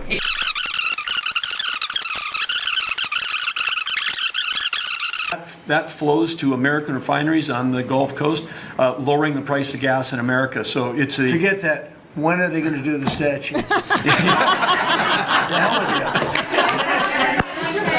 Look at Marco Rubio. Look at Rubio He's cracking so, up. Dude, how can you? I don't listen. Liberals, just we've got enough room here. Come Pull on the over. stick out and have a sense of humor. Just My laugh goodness. a little bit. You know, no matter what you think about the guy, he's freaking funny sometimes. You know, you gotta like take away all the other stuff. Okay, he's Adolf Hitler, fine. He hates Jews, and he hates Persians, and he hates Arabs, and you know, okay, he's a white supremacist, and okay, all those things, and he's gonna kill all lesbians and gays. Oh, and he hates women's rights. Okay, fine, you win.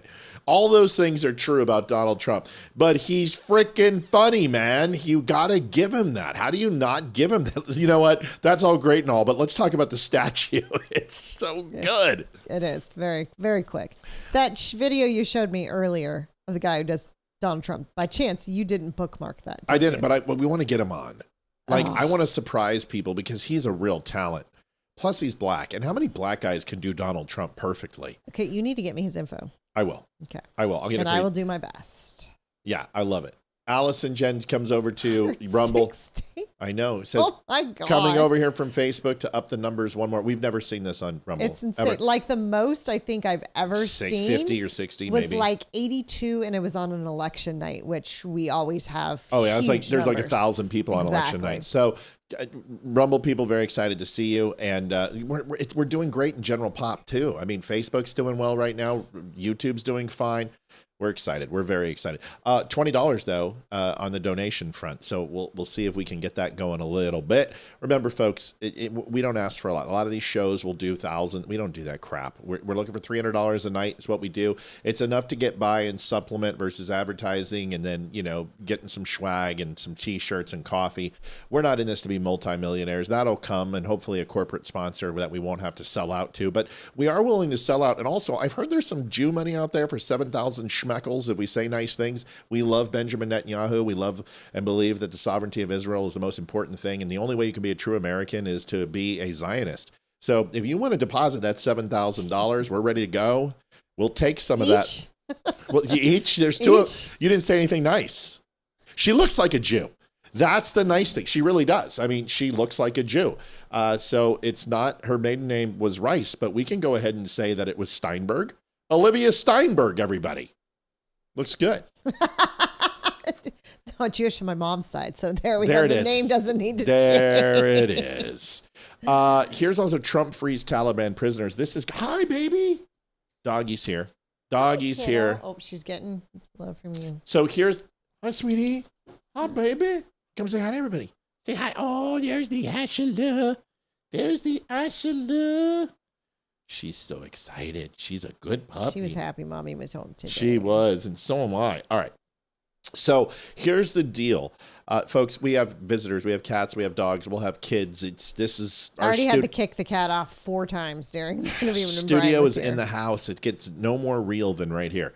So Trump frees Taliban prisoner. Katie Pavlich was talking to Donald Trump, did an interview, you may remember some months back, and she mentioned a Taliban prisoner.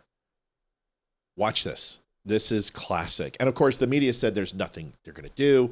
Donald Trump won't do anything. They won't release these prisoners, blah, blah, blah, blah, blah. Watch this. One of your legacy items has been freeing hostages all over the world. Israeli hostages, American hostages. American Dennis Coyle has been taken hostage by the Taliban for almost a year now. His family has been speaking out. Molly Long went on News Nation last week to ask for some more public attention to this case. What is your administration doing to get him home? Well, if you give me the name. Dennis Coyle. Okay, well, you give me some information, I'll take care of that. This is just moments ago. You hear those cheers. That's the pictures of Dennis Coyle, who has been held captive by the Taliban for about a year now. He's now back on U.S. soil, arriving moments ago there in San Antonio.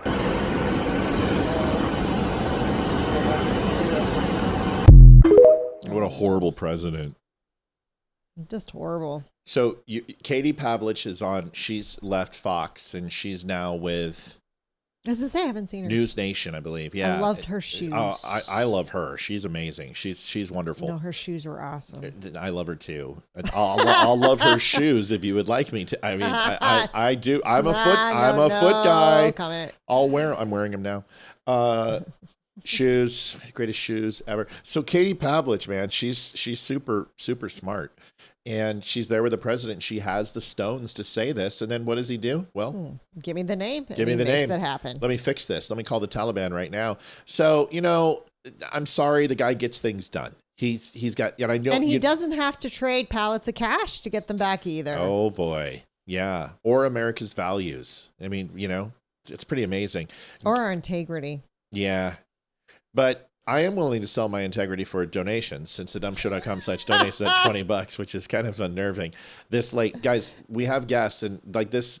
See, the thing is, donations can come in. We usually just don't put them in while the guests are on, but they will be there, and we'll put them in. And I would really like to watch the Avs game, considering Lekkonen's back. We're pretty much healthy tonight, and I would really like to watch the game. So if we want to get there, that would be awesome. I know we're gonna get there. I'm not stressed out, really, kind of, but it would be awesome. Here is the next thing: Uber drivers. So this is really simple. California. Donald Trump, thousands of licenses have been revoked from CDLs because a CDL isn't a state thing, it's a federal thing. So if you have to get a commercial driver's license, you have to go through the Department of Transportation, which is a federal entity, even though it's every state has their own. So they decided to go ahead and move, if they were English as second language people, or had a license and didn't speak English, they removed their CDLs. What better way to get people to embrace English? Well, someone had a really good idea, and they said, hey, what if we did this with Uber drivers and Lyft drivers and DoorDash people? And here it is. Quickly, you just recently took off, Secretary Duffy, 17,000 truckers off the road that quite frankly could not speak English, which is a safety issue. Yeah. Could we ever extend that to Uber drivers, Lyft drivers, cab drivers, for someone who takes a lot of Ubers? A lot of my drivers can't speak. Oh, well, that's not good. I didn't like that. Go ahead, John. So that's a really good point. The problem is that our states are the ones that issue these licenses. So with commercial driver's licenses, we do have some federal control. Someone asked a question, how long did it take Donald Trump to get her back? Well, Katie, he was just released today. And he's only been in office for how long? So he was taken in 2025, and he was there for a little over a year. So, he got it done. And Katie Pavlich just went to News Nation. I was going to say, she was on Fox 3 months ago. Yeah, so not even that. It's about 90 days. So not too long. It took him a couple months to get it done. So that's pretty quick. But again, we have thousands of people who can't speak the language, long-standing rule, and it's a safety issue. Right? If you can't understand road signs, if you can't communicate with law enforcement when you're pulled over, and communicate what's on your rig. Huge problem.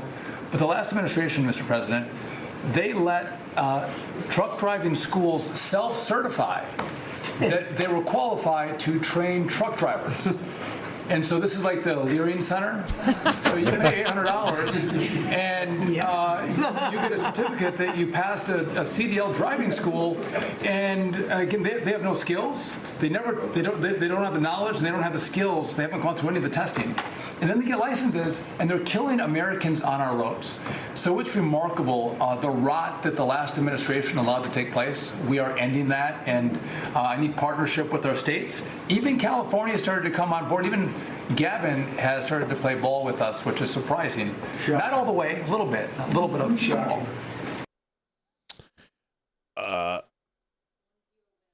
Thank you. You don't have to tell us when they score.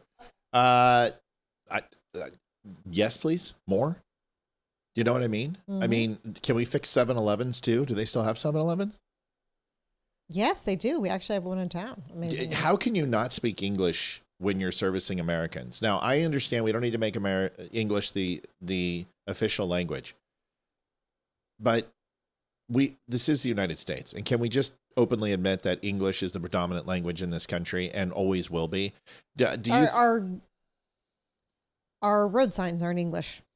You should know the language in order to get a driver's license. Right. Well, hilarious is like, I don't know if this is hilarious, but like, I don't know, roofers, it's tough. People are like, well, American companies should hire Americans, not illegals. Guys and girls, I ran a construction company. We tried to get veterans. They don't want the job. They don't want to do roofing. And that's the problem, is a lot of these roofing companies hire illegals for that reason, because they can't get normal people to go and want to do roofing. Even though it's great money, actually. It's really good money. So this lady got a roofing company, and she noticed her neighbor had roofers on. And she went over there to talk to them and try to get a deal. And not one of them spoke English. Found out that they were illegal. So she called the roofing company, scheduled a roofing job, and called ICE. Oh my gosh. Got them all deported. And I'm like, well, you got to do it the way we got to do it. And although I don't think we should be trapping them, we should get the criminals out. We should get but mass deportation needs to take place. And we've got to find a way to get our country back. And the only way you're going to do that is to get the people who are here illegally out. And it shouldn't matter when people use what's humane. These people chose this life. They chose a criminal lifestyle the moment that they came across our border. My question is, with driver's license, how are they getting these driver's license? If they can't read English, don't you have to take a test to get your driver's license? No. How are they taking this test? See, that's the thing, is that they're being issued, and we don't know how they're being issued. So the stringent testing of answering 30 questions and memorizing 30 words isn't as difficult as it would seem. You've taken the written test. How difficult is it, really? The 2 times I've had to take it in my life, I got 100% on both. And they were 20 years apart. So I disagree, Matt. English is how we communicate here. What did I say that wasn't true? That she disagreeing that you don't think that English should be the national language. I didn't say that. America. I said it's not. I didn't say I didn't think it should be. I said it's not. And it's not. Whether Donald Trump signed an executive order or not, it's not recognized as the national language. We don't have a national language. We don't have a national religion. It's you can say it all you want, but that doesn't make it true. Executive orders don't change that.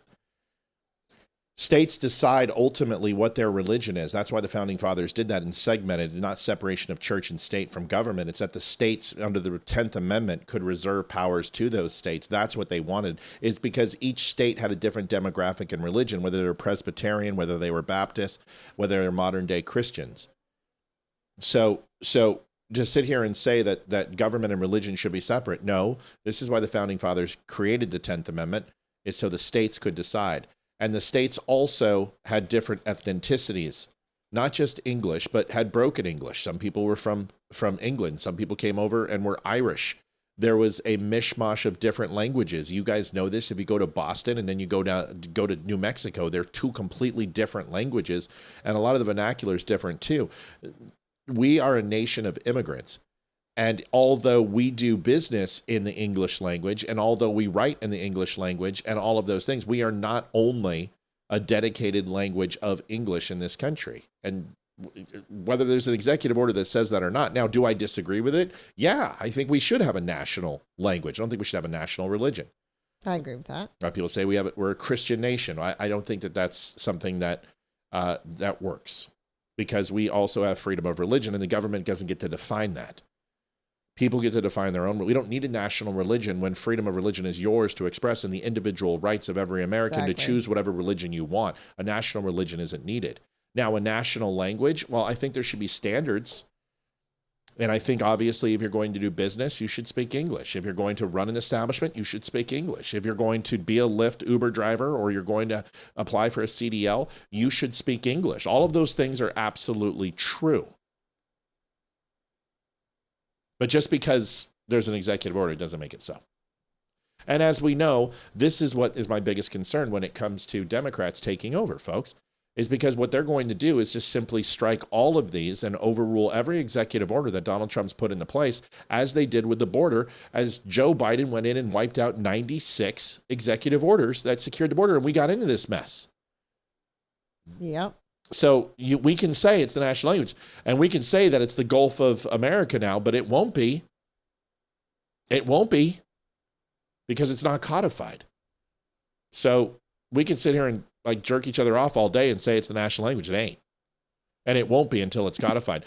Mel Loke is calling in. She's got an opinion. What's up, Mel? Oh, I do. This language thing, as you know, we went through this a number of years ago, and now apparently in our country, well, not apparently, it is official. We have two official languages in this country, French and English. Yep. And it creates a huge disparity and animosity because, yeah, there's only one province and a half, because New Brunswick is half French, that they think the French language and to push it down our throat, because Quebec seems to run the whatever. So if the States doesn't make it a law and say that there's one official language in your country, you're going to run into the same bullshit crap. I'm with you. And I don't disagree. They're going to try to pull Spanish into there and Chinese and like whatever. Because like, yeah, no. The official world language is English. You have to do it on maritime. You have to do it in aviation. Yes. English is the language. It is. So instead of the executive order, and I agree with you, it holds no water, because as soon as the next dimwit comes in that's not conservative, it's going to pull that out and going, oh no, they're all national languages. Right. Hindu, Pakistani, Chinese, like whatever. So they need to codify it in your laws that English is the national language of the United States of America. Right. Like I said, otherwise business should be required. Same crap we're going through. In order to get a business license, you should have fluent English-speaking people. I agree. 120%. My point was the reason why roofers hire illegals is because white people don't want to do the jobs. The second thing is people say, well, the vernaculars are different. No. That's today. But in Boston, Massachusetts, they had a very strong Irish persuasion. In Pennsylvania, it was Dutch and German, folks. There was hardly any English-speaking people. When you got down 100%. To the South, you had a ton of French and Creole-speaking people. The languages were not universal. Folks, back in the 1800s, this is not true. This wasn't the difference between someone talking like they're from Boston or Jersey and someone talking like they're from Roanoke. Different stuff. I'm talking about actual different languages, and people communicated in different languages. So even the Amish did. So you're talking about, we never established an English language as the national language, and it shouldn't be, in my opinion. But for business, absolutely, because then you're forcing people to interact with people who are not speaking in a way that is curtailing to pretty much every single person who is born in the United States speaks English. There's some who doesn't, We know this, but if you go to a public school, if you go to a private school, even if you're homeschooled, most families teach kids English. Most that don't are illegal. And that's just the fact of it. And don't even get me with Asians too, because I don't know an Asian that doesn't speak English, even if they don't live here. Every Japanese person I know speaks English. Vietnamese speak English. Cambodians speak English. Yes, they do. All speak English. Yes, they do. Mel, and wrap it up. So do all those weird brown countries that were all like Saudi, Qatar, Oman. They all speak English. Everybody speaks English. Because they're taught at a young age. I Because think in kindergarten, they start. It's the universal language. Mm-hmm. But Trump needs to, instead of the executive order, he needs to get it codified. Republicans have to stop being law. cowards. Republicans need to stop being cowards. That's what needs to happen. You need to nuke the filibuster. Exactly. You need to codify every executive order that he put in. Nuke the filibuster. I'm sick of this. Republicans, what are you waiting for? We are going to get our asses mopped in November. I'm just letting you guys know right now, it's going to be a fucking bloodbath. This is going to be Obama-like numbers. Second term, we're gonna lose 60 seats. This is it's gonna be they are literally cleaning up every special election right now. Democrats are winning everything. It's gonna be a bloodbath. Yep. So that's it. I agree with everybody. We need to make it a law. Chaos Girl goes, stop it on Roanoke. I love it. Mel, I love you. We miss you. Love when you actually don't. You call in all the time. We love it when you call in. Thanks. Oh no, you don't love it when Yes, I call I do. in. But anyways, it's all good. I do love it when you call and when in. you get your TSA fix, well, maybe I might make a trip down and sit in that wonderful little room. I will bring you here I will put it on my credit card. You want to come down? You come down. I would love to have you here. Like, there's a few people we would love. We'd love to have Bobby Richardson come out. We'd love to have you come out with Mel. There's JD. We have a bunch of people. We want to get the concert going. It's just a pain in the ass. We're going to get it done. I promise you. You just got to give me a little bit more time. No, exactly. But yeah, he needs to codify all these executive orders. But the language thing is a huge one because I agree. Yeah, I agree. No on national religion, yes on language. I think if you could have a national currency, you could have a national language, right? I mean, pretty simple, because language is currency. And you exchange ideas through that. And disproportionately, we are no longer able to communicate because we've lost our critical thinking skills. And when you go ahead and divide us by language too, you create pockets of society that are completely not going to conform to American civilization and conform to our way of life. This is creating dissension in itself. Look at Somalia. Look what's going on in Texas with the Arab communities. We have got to embrace becoming an American. And if you cannot assimilate, get the hell out. Yes, I agree. And that will, if they codify the English language as a mandatory prerequisite in the citizenship process, that will take away a lot of all of this other bullshit that's trying to transpire now with the Muslim takeover of the world. So yeah, but the universal language in maritime shipping, aviation, commerce, it's English. It's not any other language in the whole world, and it has been for 100 years. Mel, so except for the universal language of love. Yeah, no, we don't want the language of love. The language I don't need a croissant right now. All right, I gotta go. Livy, bye. Get out of here. No, you're Love out of here. No singing, bye. All right, Mellow, everybody. Folks, we got 20 minutes. Oh, my Lord. I don't know what they're doing to me tonight. I don't know if this is personal or what. We've had a really good show tonight, but for some reason, there's some stuff going on about the goal. I'm not sure what's going on. But we're getting cooked. Representative Fine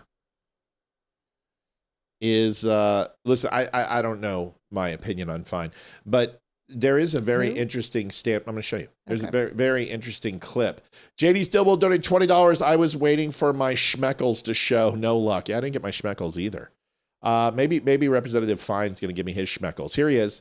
Let's listen to this speech. I haven't heard it. I figured I would play it. It got a lot of attention on the internet today. Here it is. Thank you, Mr. Speaker. And actually, I have an anecdote as well. 35 years ago, when the previous speaker from the Democratic side was here as a member of Congress, I was a 16-year-old page wandering around the floor in a blue blazer and a khaki pair of pants. So it's an interesting moment for me because what he said is, let's fund, I quote, let's fund the important services the American people deserve. Let's talk about important services they don't think they deserve. Over the last 4 years, 20 million illegal immigrants came into this country. And those illegal immigrants have killed 1,400 Americans. Let me give you just a few of their names. Kate Steinle, who was 32 years old in California. Laken Riley, who was 22 years old in Athens, Georgia. Rachel Morin, who was 37 years old in Bel Air, Maryland. Jocelyn Nungery, who was 12 years old in Houston, Texas. Liz Medina, who was 16, also in Texas. But those apparently aren't services that need to be funded. Since the conflict in Iran began, there have been 4 terrorist attacks in 4 separate states by 4 unaffiliated groups. They were working independently. Let's say their names. Those are apparently not important services that the American people need to know. Ryder Harrington, 19. Savitha Shah, 21. Jorge Peterson, 30. And Lieutenant Colonel Brandon Shaw in Virginia. Those are apparently, stopping that, are not important services the American people deserve. While I stood here waiting to speak, the government announced that they've arrested 2 Chinese people in the state of Florida for attempting to put an IED outside of a military base. We're told funding 86% of the Department of Homeland Security is funding all of the Department of Homeland Security. That is not true. And also, as I stood here, I read one other thing, that in New York City, a 4-time deported Honduran illegal alien was charged with murder for shoving an 83-year-old U.S. Air Force veteran onto the subway tracks in New York City. But apparently protecting him is not an important service the American people deserve. What I have learned in this debate is Democrats care about 3 things: Muslim terrorists, Somali pirates, and illegal immigrants. And what's clear to me, if we want to fund the Department of Homeland Security and get them on board, there's one simple solution. Have all of those TSA agents declare they are illegal immigrants, because then they'll rush to get the money over to them to get them funded. It is not right to keep the government closed. If you want changes in policy, let's have those debates. But the same people who demand these folks not be masked spent years demanding the rest of us get arrested if we weren't willing to wear them. The hypocrisy is stunning, and the American people are not being served. We need the job to get done. We need to get the whole thing funded, and I support the resolution fully. Wow, that was impressive. It always amazes me that, when Jews go up and start talking, that they don't talk about Israel. Shocking. It's weird. Did I hear him mention Israel once? No. Yeah, a lot of people don't get like Randy Fine, and I don't really care. And I think the problem with people is that they've narrowed their vision to blame the world's problems on one group of people. And I think it's just as myopic as blaming it on Muslims. I think it's just as myopic as blaming it on Arabs. I think we need to understand is that there are assholes in every group of people. And if we would start recognizing that versus breaking the dichotomy down to, a person's personal religion or a person's skin color, I understand. Listen, there are Jews that I can't stand. There's Filipinos I can't stand. There's Filipinos I love, and there's Jews that I love. I've never said I don't like a person based upon their religion, their creed, their sexual disposition, or color. It's usually me saying that this person's an asshole. That's my experience. So you don't have to like him, but he's right.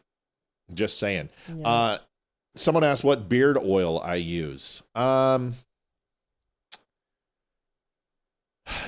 I can't remember the name of it for the life of me. It's actually a lotion, and it's a beard lotion, and you use it after you shave. But I did, it wasn't Viking, but it was something like Viking or Valhalla, something like that. I don't remember. I'll find out for you. And someone said I should create beard oil. You know what? there's no margin in that stuff unless I started mixing my own oil and selling old laser blades and stuff. You know what? We've got a great amount of stuff over on the show at thedumbshow.com. Go over there and look, because we've got great hats, we've got great shirts, we've got coffee, we've got books. We have a 5-star rating, Diamond Transparency Award on the internet. Nobody has that. Badass beard oil. Is Yeah, on no, point. I've got badass beard. It's a pomade, but it's not. It's a, you know, whatever you put it. Yeah, I have a lot of shit for my beard. I don't even know what I think use. he uses more products than I do. I don't know about that, but it's not Valhalla. It's not. I don't know. I'll look it up when we got a long video. Bless you, Cash.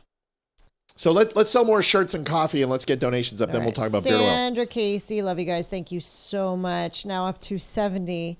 For me having my first guest and interview, you guys are really making me feel like I didn't do a very good job by not donating tonight. Yeah, you suck. So, I guess I won't be bringing any more guests or interviewing more people. God, pack your bags. We're going on guilt trip. This is the shit I deal with. Good, congratulations, folks. You did it. This isn't me. I was like, you're gonna feel her wrath. Watch out, Olivia's nails. Everyone loves their shirts. That's awesome, Patricia. I love that you love it. We had someone who came out and said it's a great. We the parents. We the parents. I'm looking at the shirt, dear. What? I didn't hear you. What? Yeah, I know. Boobies. Mama. Jeez.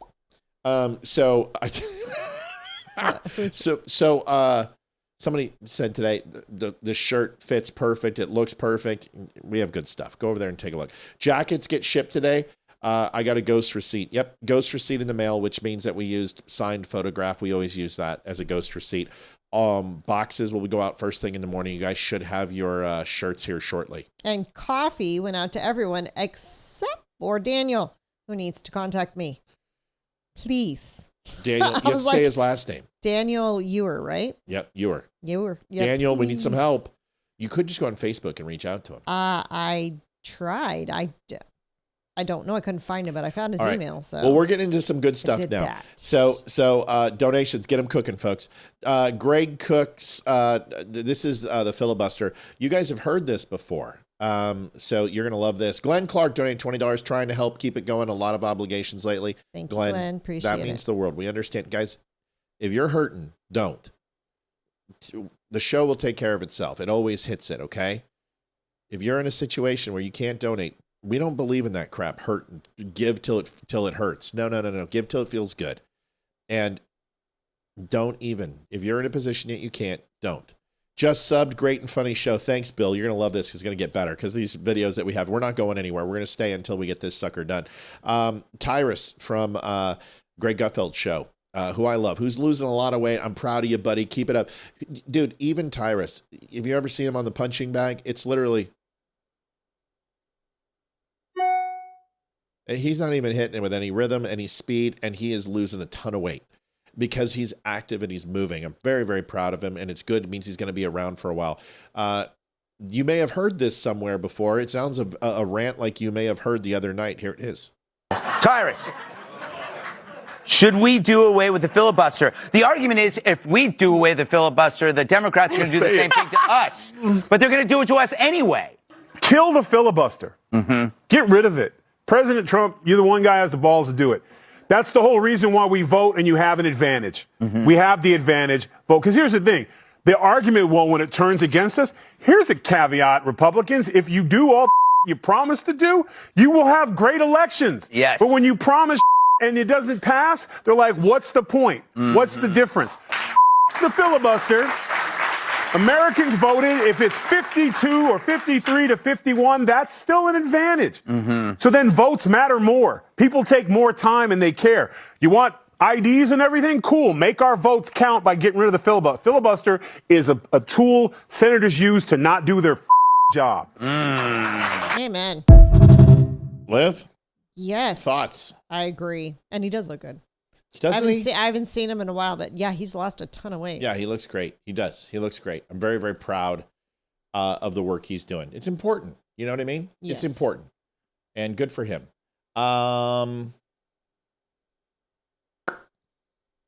Moving on. Caller destroys Cuomo. Cuomo is on his TV show. and a law enforcement officer calls in and just absolutely cooks him. You guys will enjoy this. John, what's your question? Chris, I just had a follow-up to last night. You seemed miffed by one of your guests saying that Biden arced up the temperature, and I agree with you that he personally didn't do it, but I was a police officer for 26 years, and I've never seen violence in any 51, right-wing that's protest still an advance. as bad as I've seen in the left. And all the way up to George Floyd, it's been horrible. Like when you hear that, let's say the Proud Boys are coming to town, we're like, oh, okay, we got to walk for a long time. You hear J Block or Antifa's coming, and you know you're in for it. And I've never seen violence and things done to police officers as nasty and as vile as from the left. I don't disagree with what you're saying because you lived it, not me. And I've certainly seen horrible things in protests that I've been standing in and covering. I'm not disputing that. But again, my problem wasn't with that. It was just leaving out the other half. How can you leave out MAGA and the demagoguery of what this president has been about in a conversation about how things have gotten to where they are? I mean, to me, it's like that's like cognitive dissonance. These statements, there's no doubt about it, but it doesn't seem to enrage people the way it does on the left. So whatever Trump's doing, it really agitates the people on the left, but it doesn't agitate the people in the middle or the far right enough to do what the left is doing. And I think that's where the disconnect is in the way people are thinking. Maybe. You're looking at one side and saying, yeah, and some of the things he says I don't agree with, and they're cringy, but it doesn't cause people to come to the streets. Listen, yeah, it's funny. Somebody was watching one of our videos today and made a comment on Facebook, and they said, geez, man, how do we get you on the news and not what we're watching every single day? And I'll say the same thing. How do you get that guy on the news? Because that guy is somebody I would listen to. Mm-hmm. I would listen to him over Cuomo, who has been wrong about every single thing, including the election of Donald J. Trump. Folks, 120 people on Rumble. Welcome, Rumble people. Please follow. Gosh, it's huge. Just help us. We're so excited that Rumble's working. I mean, like, you guys don't understand it. It's even more important than donations, which are completely not coming in right now. But it's good, and it helps us, and it makes us feel like people are out there listening. And we know they are. We know the numbers on Facebook are underreported, but it means the world. So thank you, guys. We appreciate you. Yes, very much. Welcome to all the new viewers. Yes. Mel Lowe comes in with $51.99. Thank you, Mel. Thank you, Mel. $141.99, folks. We're starting to get there. We're almost halfway there. What's good is that we've got about 14 minutes left on goal. Moving on, a lot of show to go on to. Here's Mike Johnson, who hasn't shown a lot of emotion. I wish he would show this motion to Cornyn and Thune and the Republicans who will not stand by President Trump, but at least he's somewhat alive. Hill is willing to fund all of the security and safety of the American people. We cannot believe it's come to that, but it has. If the Senate gets that through the Senate, will you put it on the floor? We'll have to see. We have to solve the problem, and it's very sad that Democrats are not interested in doing that. Yes. Does that mean that you're not in favor of breaking the DHS funding bill apart, just funding TSA, just funding FEMA, having individual votes on each section? We have never been in favor of breaking the bill up. Why? Because it's one of the 12 separate appropriations bills that is the most basic function of Congress to fund the government. And we did it in a bipartisan, bicameral manner. Remember, the contents of that bill were decided upon earlier by Democrats until they decided to hold the American people hostage in their long lines at the airports and with the safety of everybody on the line to make a political point. It is shameful. There is no way for them to defend this to the American people. And breaking it out I think it puts an exclamation point on what they've tried to do here. It's shameful.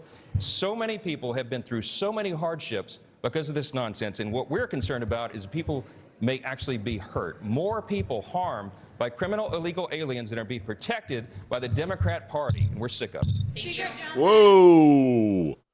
That's as much passion as I've seen from Mike Johnson since I saw that video of his wife. Oh my gosh, that's horrible. Let's just, I listen. Oh, goodness. Codify President Trump's executive orders. Do your fucking job. Nuke the filibuster. I am sick and tired of these clowns. Get on the side of Trump. Back him up.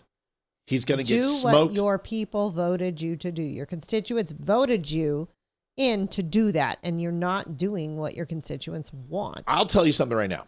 You know me. I don't make predictions that don't come true. I don't.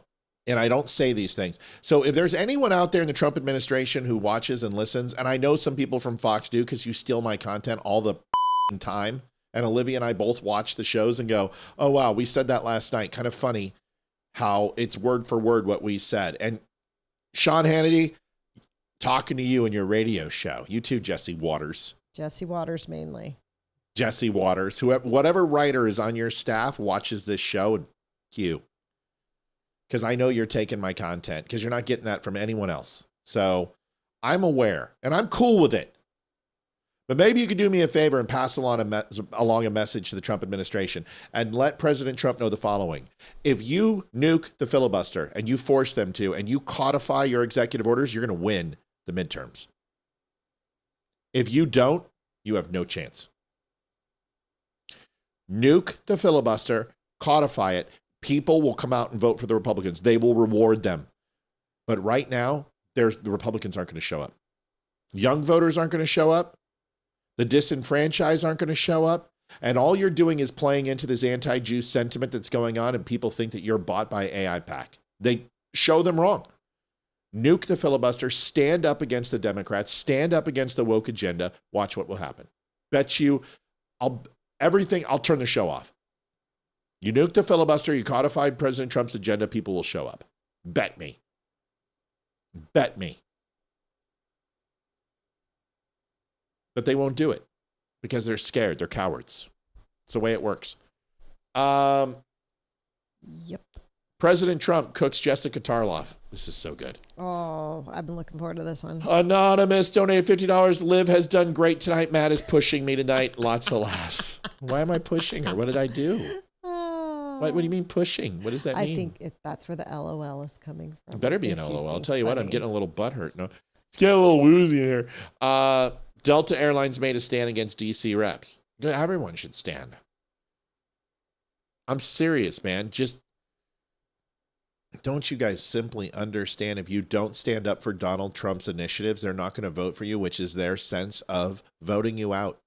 They just won't show up for you. Donald Trump is going to spend the last 4 months of this year traveling 4 to 5 states a day, working for your sorry asses, dragging you across the finish line. You owe him. You owe him. All media and podcasters use each other's content. No, they don't. Not without credit. It's not true. It's not true at all. Sean Hannity, word for word, a 45-minute show, literally copied everything I said word for word and just read it aloud. No, you don't do that. Very big difference. And you know what? I would ask somebody to go ahead and tell me what I've copied from. Let me know which channel I copied from. Olivia will tell you, I will show videos. I don't have anything written down. I don't take any notes for the show. Liv, do I take notes for the show? No. Do I write anything down whatsoever? No, the only time you do is when we have a new guest and you write an opening for them. That's it.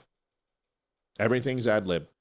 So would love to hear. I'm not saying, Jen, you're accusing me, but when we say every podcast does it, you know what? Chicks on the Right don't do it. Damani doesn't do it. I don't do it. I may take a meme, but no, we don't. Just disagree.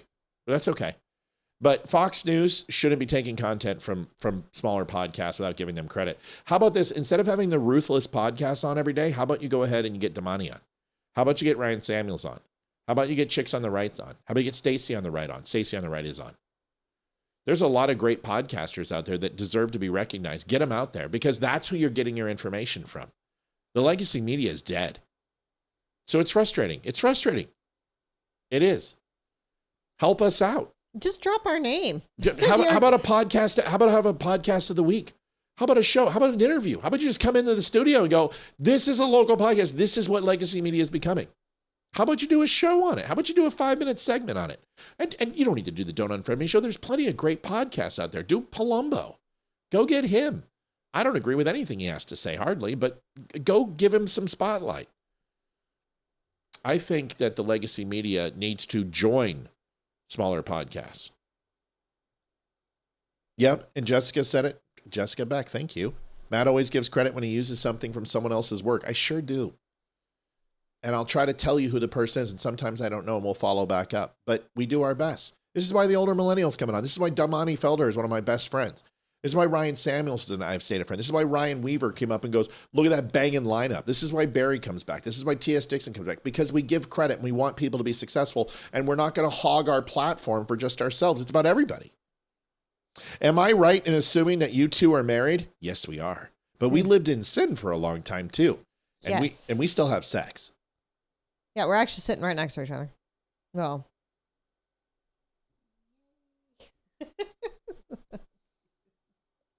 Yes, we've been married for... She's a screamer. Yeah, we've been married for almost 24 years. 23 years married. 23 years happily. Living together in sin for 27. Yes. Yep, we're married. Yes. Billy Vick says. Thanks, Billy, for asking the question. Is that too much information, Billy? Hey, Hunter. he likes our shows. That's good. We're like... Drury scored again. Ooh. That's 17 goals on the year. What's up? Get a boy, Ethan. Good news. All right, we're not done. We're going to keep going. Trump cooks Tarloff. Here it is. Oh, Jen says, what I'm saying is y'all share posts, videos, memes. That's all correct. I wasn't saying you specifically said the exact same thing as someone else. I don't know why. I'm not blowing it up. Jen, I'm answering. You engaged with me. I'm addressing you. I don't know if I don't consider what I did blowing anyone up. I'm addressing your comment. I disagree with your comment. But sharing memes and videos and stuff, that's. See, here's the thing. When you share a meme or share a video, you leave the tag up. Like when I leave Dilly's watermark up.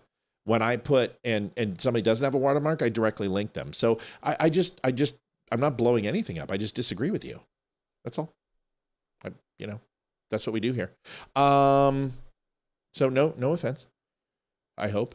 Trump cooks Tarloff. Here it is. Mr. President, the next time you do this on the 5, can we have you on set? Because we really want you to sit next to Jessica. I think you'd be a good influence on her. Can you do that? Well, I think I watch Jessica, and I'm not a fan. And she uses fake numbers. She'll give, well, he's only polling 42%. That's not right. Polling very high, actually. Polls are just like, I hate people that use fake polls because polls are just like bad journalists. Bad journalists, they write fake stories. Well, fake polls do damage also.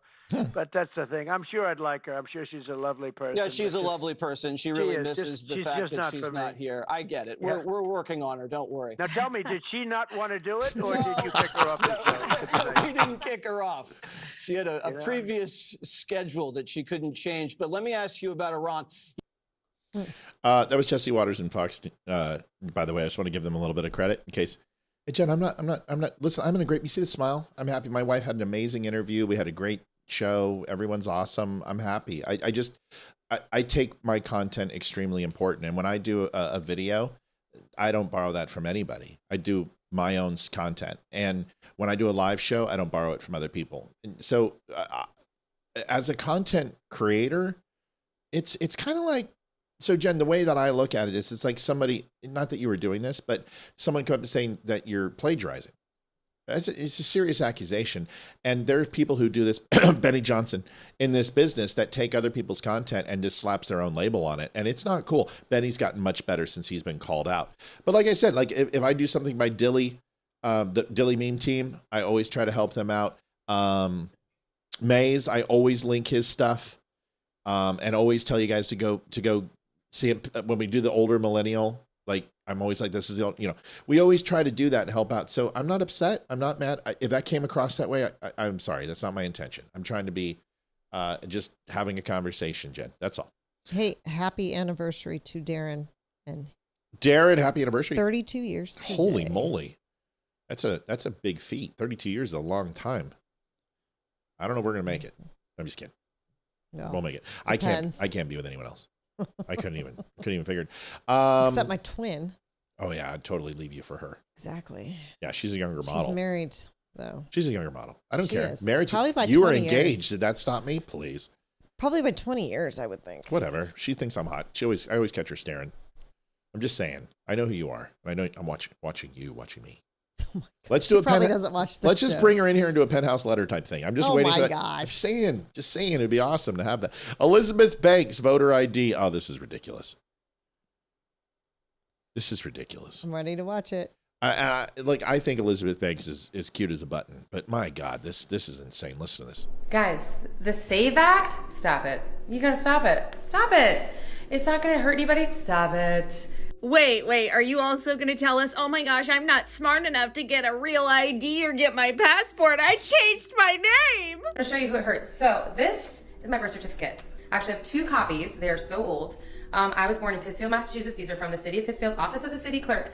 They say Elizabeth Mitchell because that was my birth name, Elizabeth Mitchell. So like millions and millions and millions and millions of women, I changed my name. Driver's license, which says Elizabeth Banks. I'm not sure which state I legally changed my name in. I think it was New York, it might have been California. The point is, it was 27 years ago that happened. You are blatantly lying to the people that follow your page, your fans, which is skeezy as hell. You see that little yellow star in the corner of your ID? Yeah, that means that you have a real ID, which you do have to have all of the paperwork from when you changed your name to get a real ID. Girl, did you think we weren't smart enough to zoom in when you flipped your card over? You have a passport. You're right, I'm rich and famous, I have a passport. Passports cost $100 and something to get. That is a poll tax. It's unconstitutional. How do you sleep at night getting on the internet lying to the people that made you famous in the first place? Because you're out here suggesting every single person in the United States has to register to vote after the SAVE Act passes. The thing is, Jen, I love you. Like, it's gone past an emotional love to almost a kinetic love. And I just want to be clear with you. You are adored and loved. Like, I am oozing love for you. I didn't take any offense to what you said.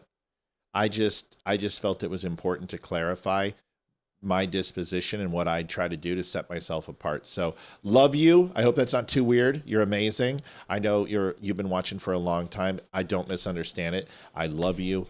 I'll send you feet pics.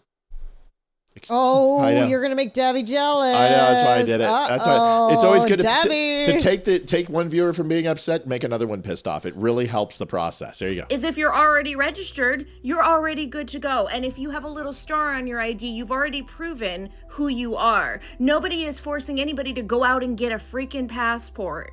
I just love that for years, all of you Democrats have said that you're so educated and we're so stupid, yet you're the ones on the internet pretending like you don't know how to change your name legally or prove who you are. Yeah, let me know your opinions. That is clear. Can I say something? Yeah, can I give her credit first before I get accused of stealing her content? just a little jokey joke. It's just a little humor. That's clear. God. That's Clear Patriot, CLER Patriot, and you can find her. It's a great play on words, Cleopatra, right? So Clea Patriot. So go follow her over on X. Go ahead. What were you going to say? So considering that I'm a woman, go figure. What? You're a woman? I know. Had no idea. Oh, holy shit! I didn't know. And I was not born with the last name Spear. I have a. Is it Juarez? No. No. I thought we established it's Steinberg. That's true. Yes. No, that was my mom. My mom's side, remember? That's right. That's right. Guess what? What? I have had driver's licenses in 1, 2, 3, 4, 6 different states. Yeah. And only 2 of them had my maiden name. Wow. I got married. And you want to know what I had to do to get my new driver's license with my... Your new driver's license? New Oh. driver's license with my new name on it. I had to take my marriage certificate down to the DMV with my current license. Was that the same day that we went to Applebee's and I let you have a Pepsi instead of water? Yes. But here's the thing. I got my driver's license in 5 different states after I got married, and guess what? All I had to do was give him my current driver's license and everything transferred. I have not had to show my birth certificate or my marriage certificate. Period. It's I just bullshit. had We to know it's show bullshit. proof of residency. So It's my not mortgage hard. statement or my utility bill or whatever. It's not hard. I don't understand why people are freaking out and saying that black people and minority people are stupid and women. Not just women. Women are stupid. Married women are stupid. Women are stupid. Just we should repeal the 19th Amendment when we do the filibuster. I don't understand. Still points in the house. What's going on, boys? Yo, hey, where's our happy birthday song? We need a happy birthday song. I'm going to have AI do it if you guys don't get your shit together. Seriously. Come on, Maddie. Make it happen. Well, I don't know who's on this Still Point account. It's probably not Matt. It's probably Brandon. Mm-hmm. Or it's Tater. It's probably Brandon. Might be Tater. It's Tater. Tater always comes in under his own account when he comes in. Yeah, he does. Do we have anything to put in there? Honey, we're dying. 191.99. Do we have something? Let me check. Anything? I'm going to play a video while you're looking. Here is Bill O'Reilly has been cooking lately. Been cooking. Yeah, he has. Bill is in Englewood, Tennessee. We're in Virginia, buddy. We're in Virginia. Great Virginia. Here is Bill. We used to be great. Bill O'Reilly on the decline in San Francisco. I got to admit, Bill O'Reilly's been cooking lately. Here it is. You know who sells the narcotics down here in San Francisco and in Oakland? Honduran drug gangs who are here illegally. You know who protects them? The sanctuary laws of... Mr. Holiday's donated $100, jacket size large. What? Did we get the right jacket? Oh, you got to win first, buddy. 291. I think he was hoping that we'd accidentally mistakenly give it to him. I know. 291.99, folks. I mean, Maddie, we're getting close, buddy. You're helping out tremendously, but we love you for it. 291.99. We are so close, folks. Thank you, Maddie, for the help, folks. We've got no minutes left, but I do have 3 more videos. We're going to get them all done tonight, and then I'm going to go watch my game. Here we go. San Francisco and California. They strut around armed to the teeth, okay, knowing that no one on the federal level can bother them, okay, because the state and the city won't cooperate, as almost every state does with joint task force. I'm going to get Bill O'Reilly on the show. How? I'm going to do it. How? Because I've read his books, and if I write him a letter, I know he'll come on. I just know the type of man Bill O'Reilly is. And I've read every one of his books, and I think he'll come on. We used to watch his show when Jesse Waters was his little he's been really good lately. And I'm going to send him a letter and just say, listen, you turned to shit, but now whatever you're doing, you got the sauce, man. Keep it up, because he's recapturing who he used to be, and I like it. He's getting engaged. He's out of the office. He's saying things that they're smart. They're not cookie cutter.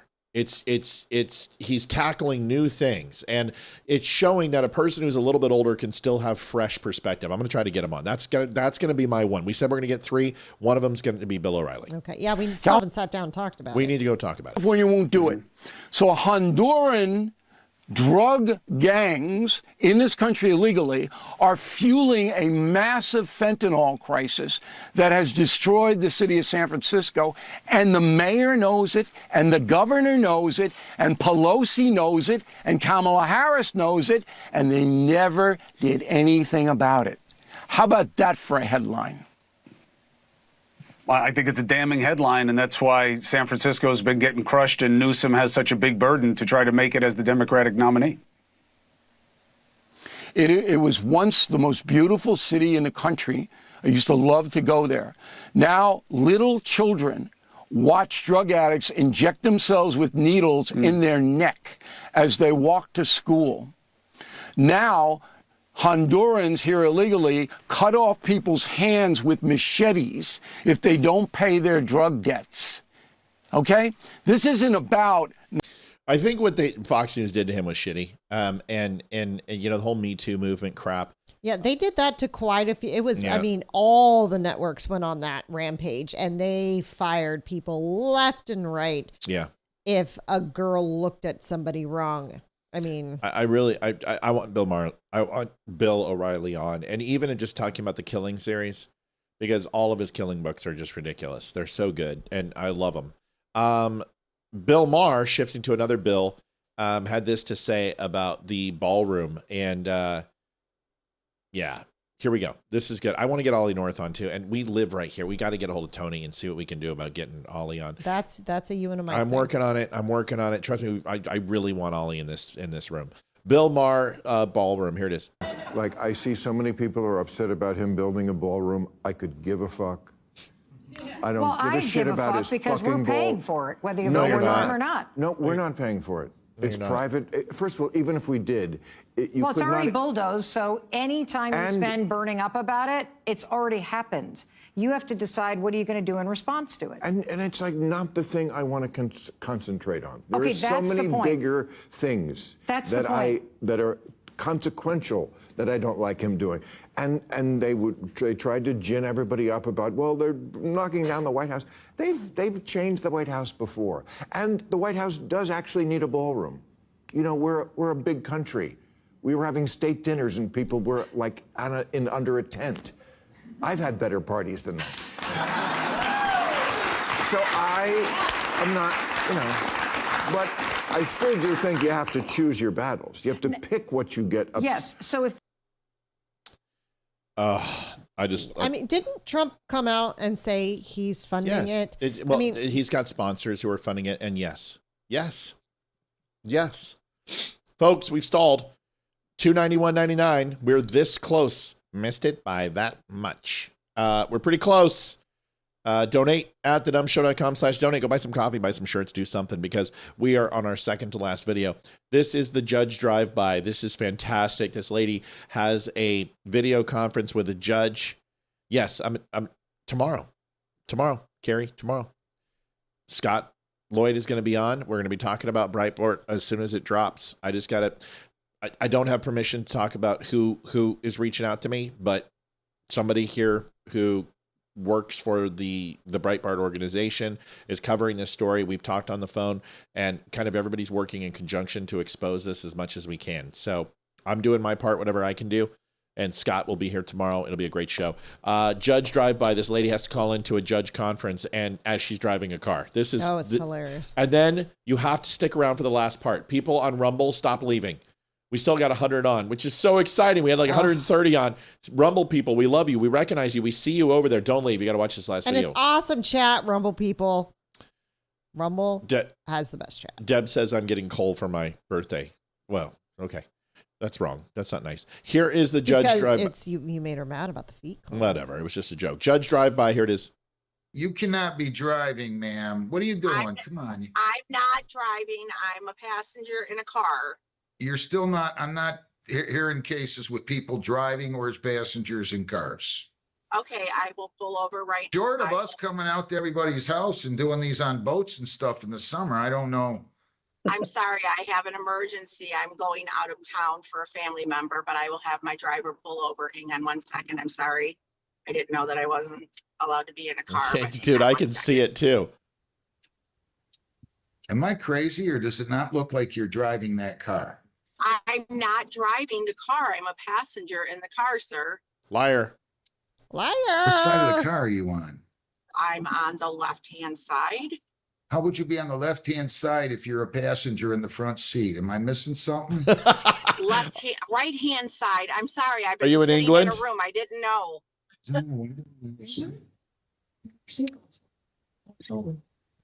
Yeah, the seatbelt's coming off of the driver's side. See, this is called critical thinking skills. This is gorgeous. I love this guy. Oh, the look on her face. You're lying to me, right? No, I'm not, sir. Hold your hands out straight in front of you. Let me see the driver. Look at her face. Let me see the driver. Hang on 1 second. Now. I'm going to pull over and change my clothes. Oh, my God.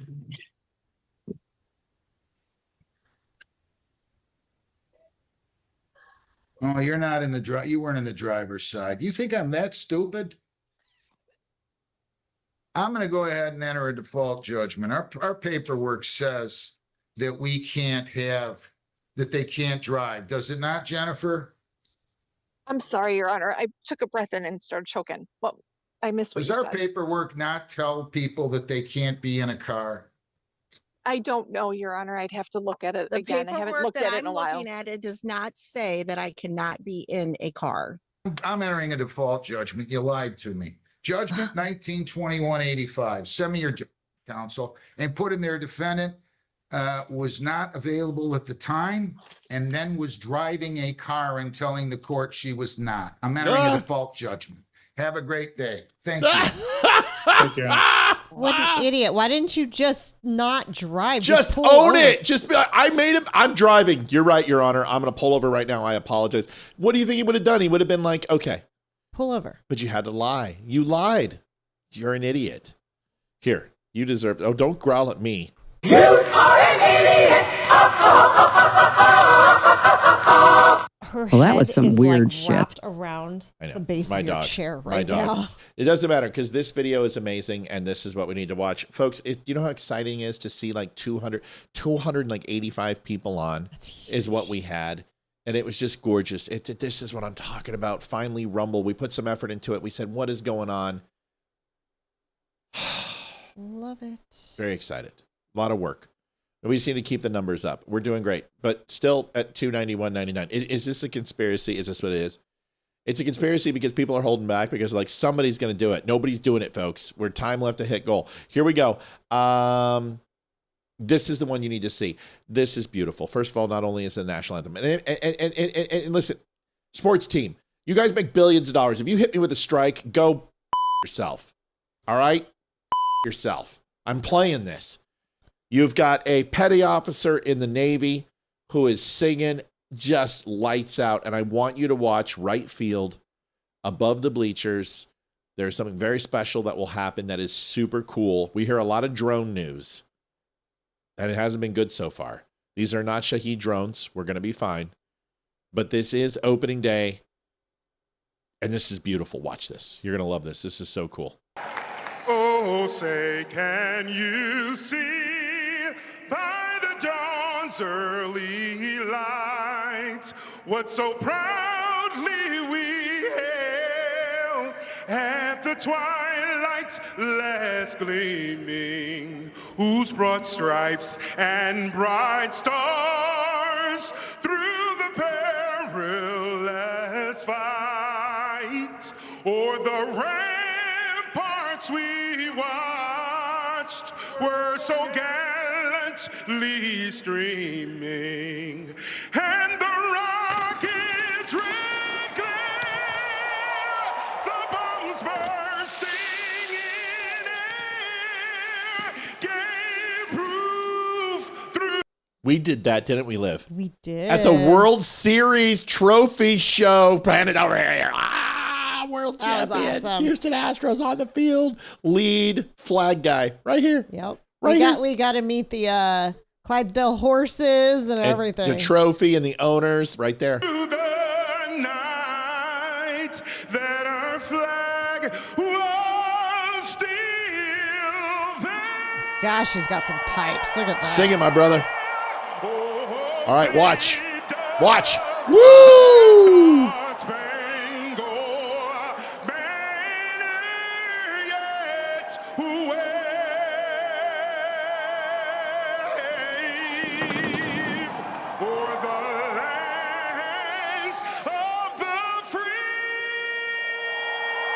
Yeah, my brother.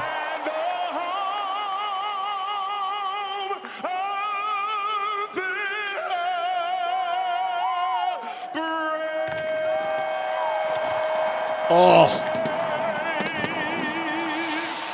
That was amazing. He Yeah, could baby. sing. Yeah, baby. F-15, Strike Eagles. Woo! By the way, those are really, really effing loud when they fly over that field. They're super loud. Holy cow! We had two B-2s and two F-35s, and then I think Hayden and Ethan. I mean, they were like, whoa. We had B-2 bombers fly over when we were on the field. We will get Here- the videos and the pictures together. We'll show you Watch guys. this. They were awesome. Watch this. Watch this smoke. It's drones. They're all lined up. Watch this. Oh, so cool.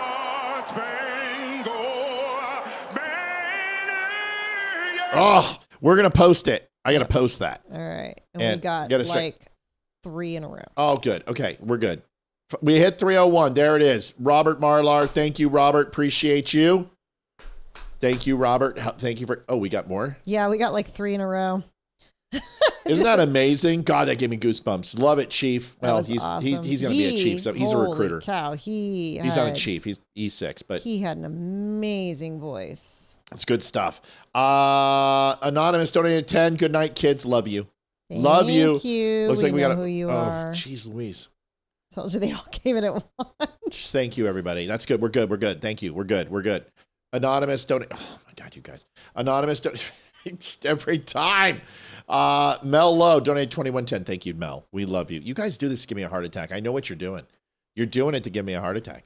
Well, this is a new donor. New donor? Yeah. Oh, well, that's good. Was it Ryan Miller? He must be over on Rumble. Ryan Miller. Yeah. Very Thanks, cool way to Ryan. spell the name. With an E. That's great stuff. Very feng shui. Ryan Miller. Thank you, Ryan. $20. We appreciate you. All right, that's it. We're done. Come on. Come on. Oh, really? Chuck. Tell Kathleen we love her. We know that was Kathleen who did it. Kathleen says hi. You tell Kathleen hi from us, Chucky. We love you. Thank you, guys. Thank you, guys. $100. Thank you, guys, so much. Listen, it was a good show. We had fun tonight. It was Olivia did a great job. Thank you. Olivia did a great job. Great guest. Tomorrow will even be funner. We're going to do that again. And again, if you guys have ideas for guests, let us know. Let us know. Email me, Olivia at The Dumb Show. But I can't just get a screenshot of a Facebook page or a name. I need to get some info. Fortunately, I'm too busy to go like searching for it. So if you've got some info, email, phone number, some way to contact him, that makes my life easier. Yep. Now, it doesn't mean we're going to get him on the show. We'll try. We'll do what we can. I had, I think it was Sherry Starr wanted me to get somebody on, and I tried, and I tried, and I tried. And I can't get a response back, but apparently now I'm on their email list and I'm constantly getting emails about their campaign. That happens and too. I'm like, okay. So I blocked them, by the way. Yeah, I did too. Here's the thing. I also want to say that Olivia looks spectacular tonight. And it's been hard to light Olivia because I'm a porcelain doll. She is porcelain doll, but this is the best lighting we've seen on the show and it looks great. And we finally got everything tuned in.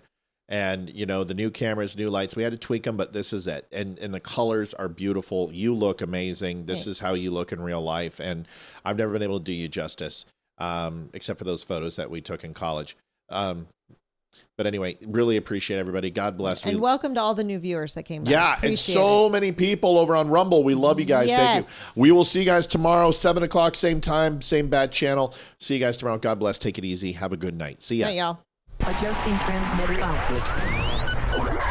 This is the Don't Unfriend Me Show with your hosts, Matt, Leroy, Amy, and Olivia. Geopolitics, military analysis, and election coverage. Coming to you live on all major social media channels at The Dumb Show. Honest, direct, unfiltered. We can agree, we can disagree. Just don't unfriend me.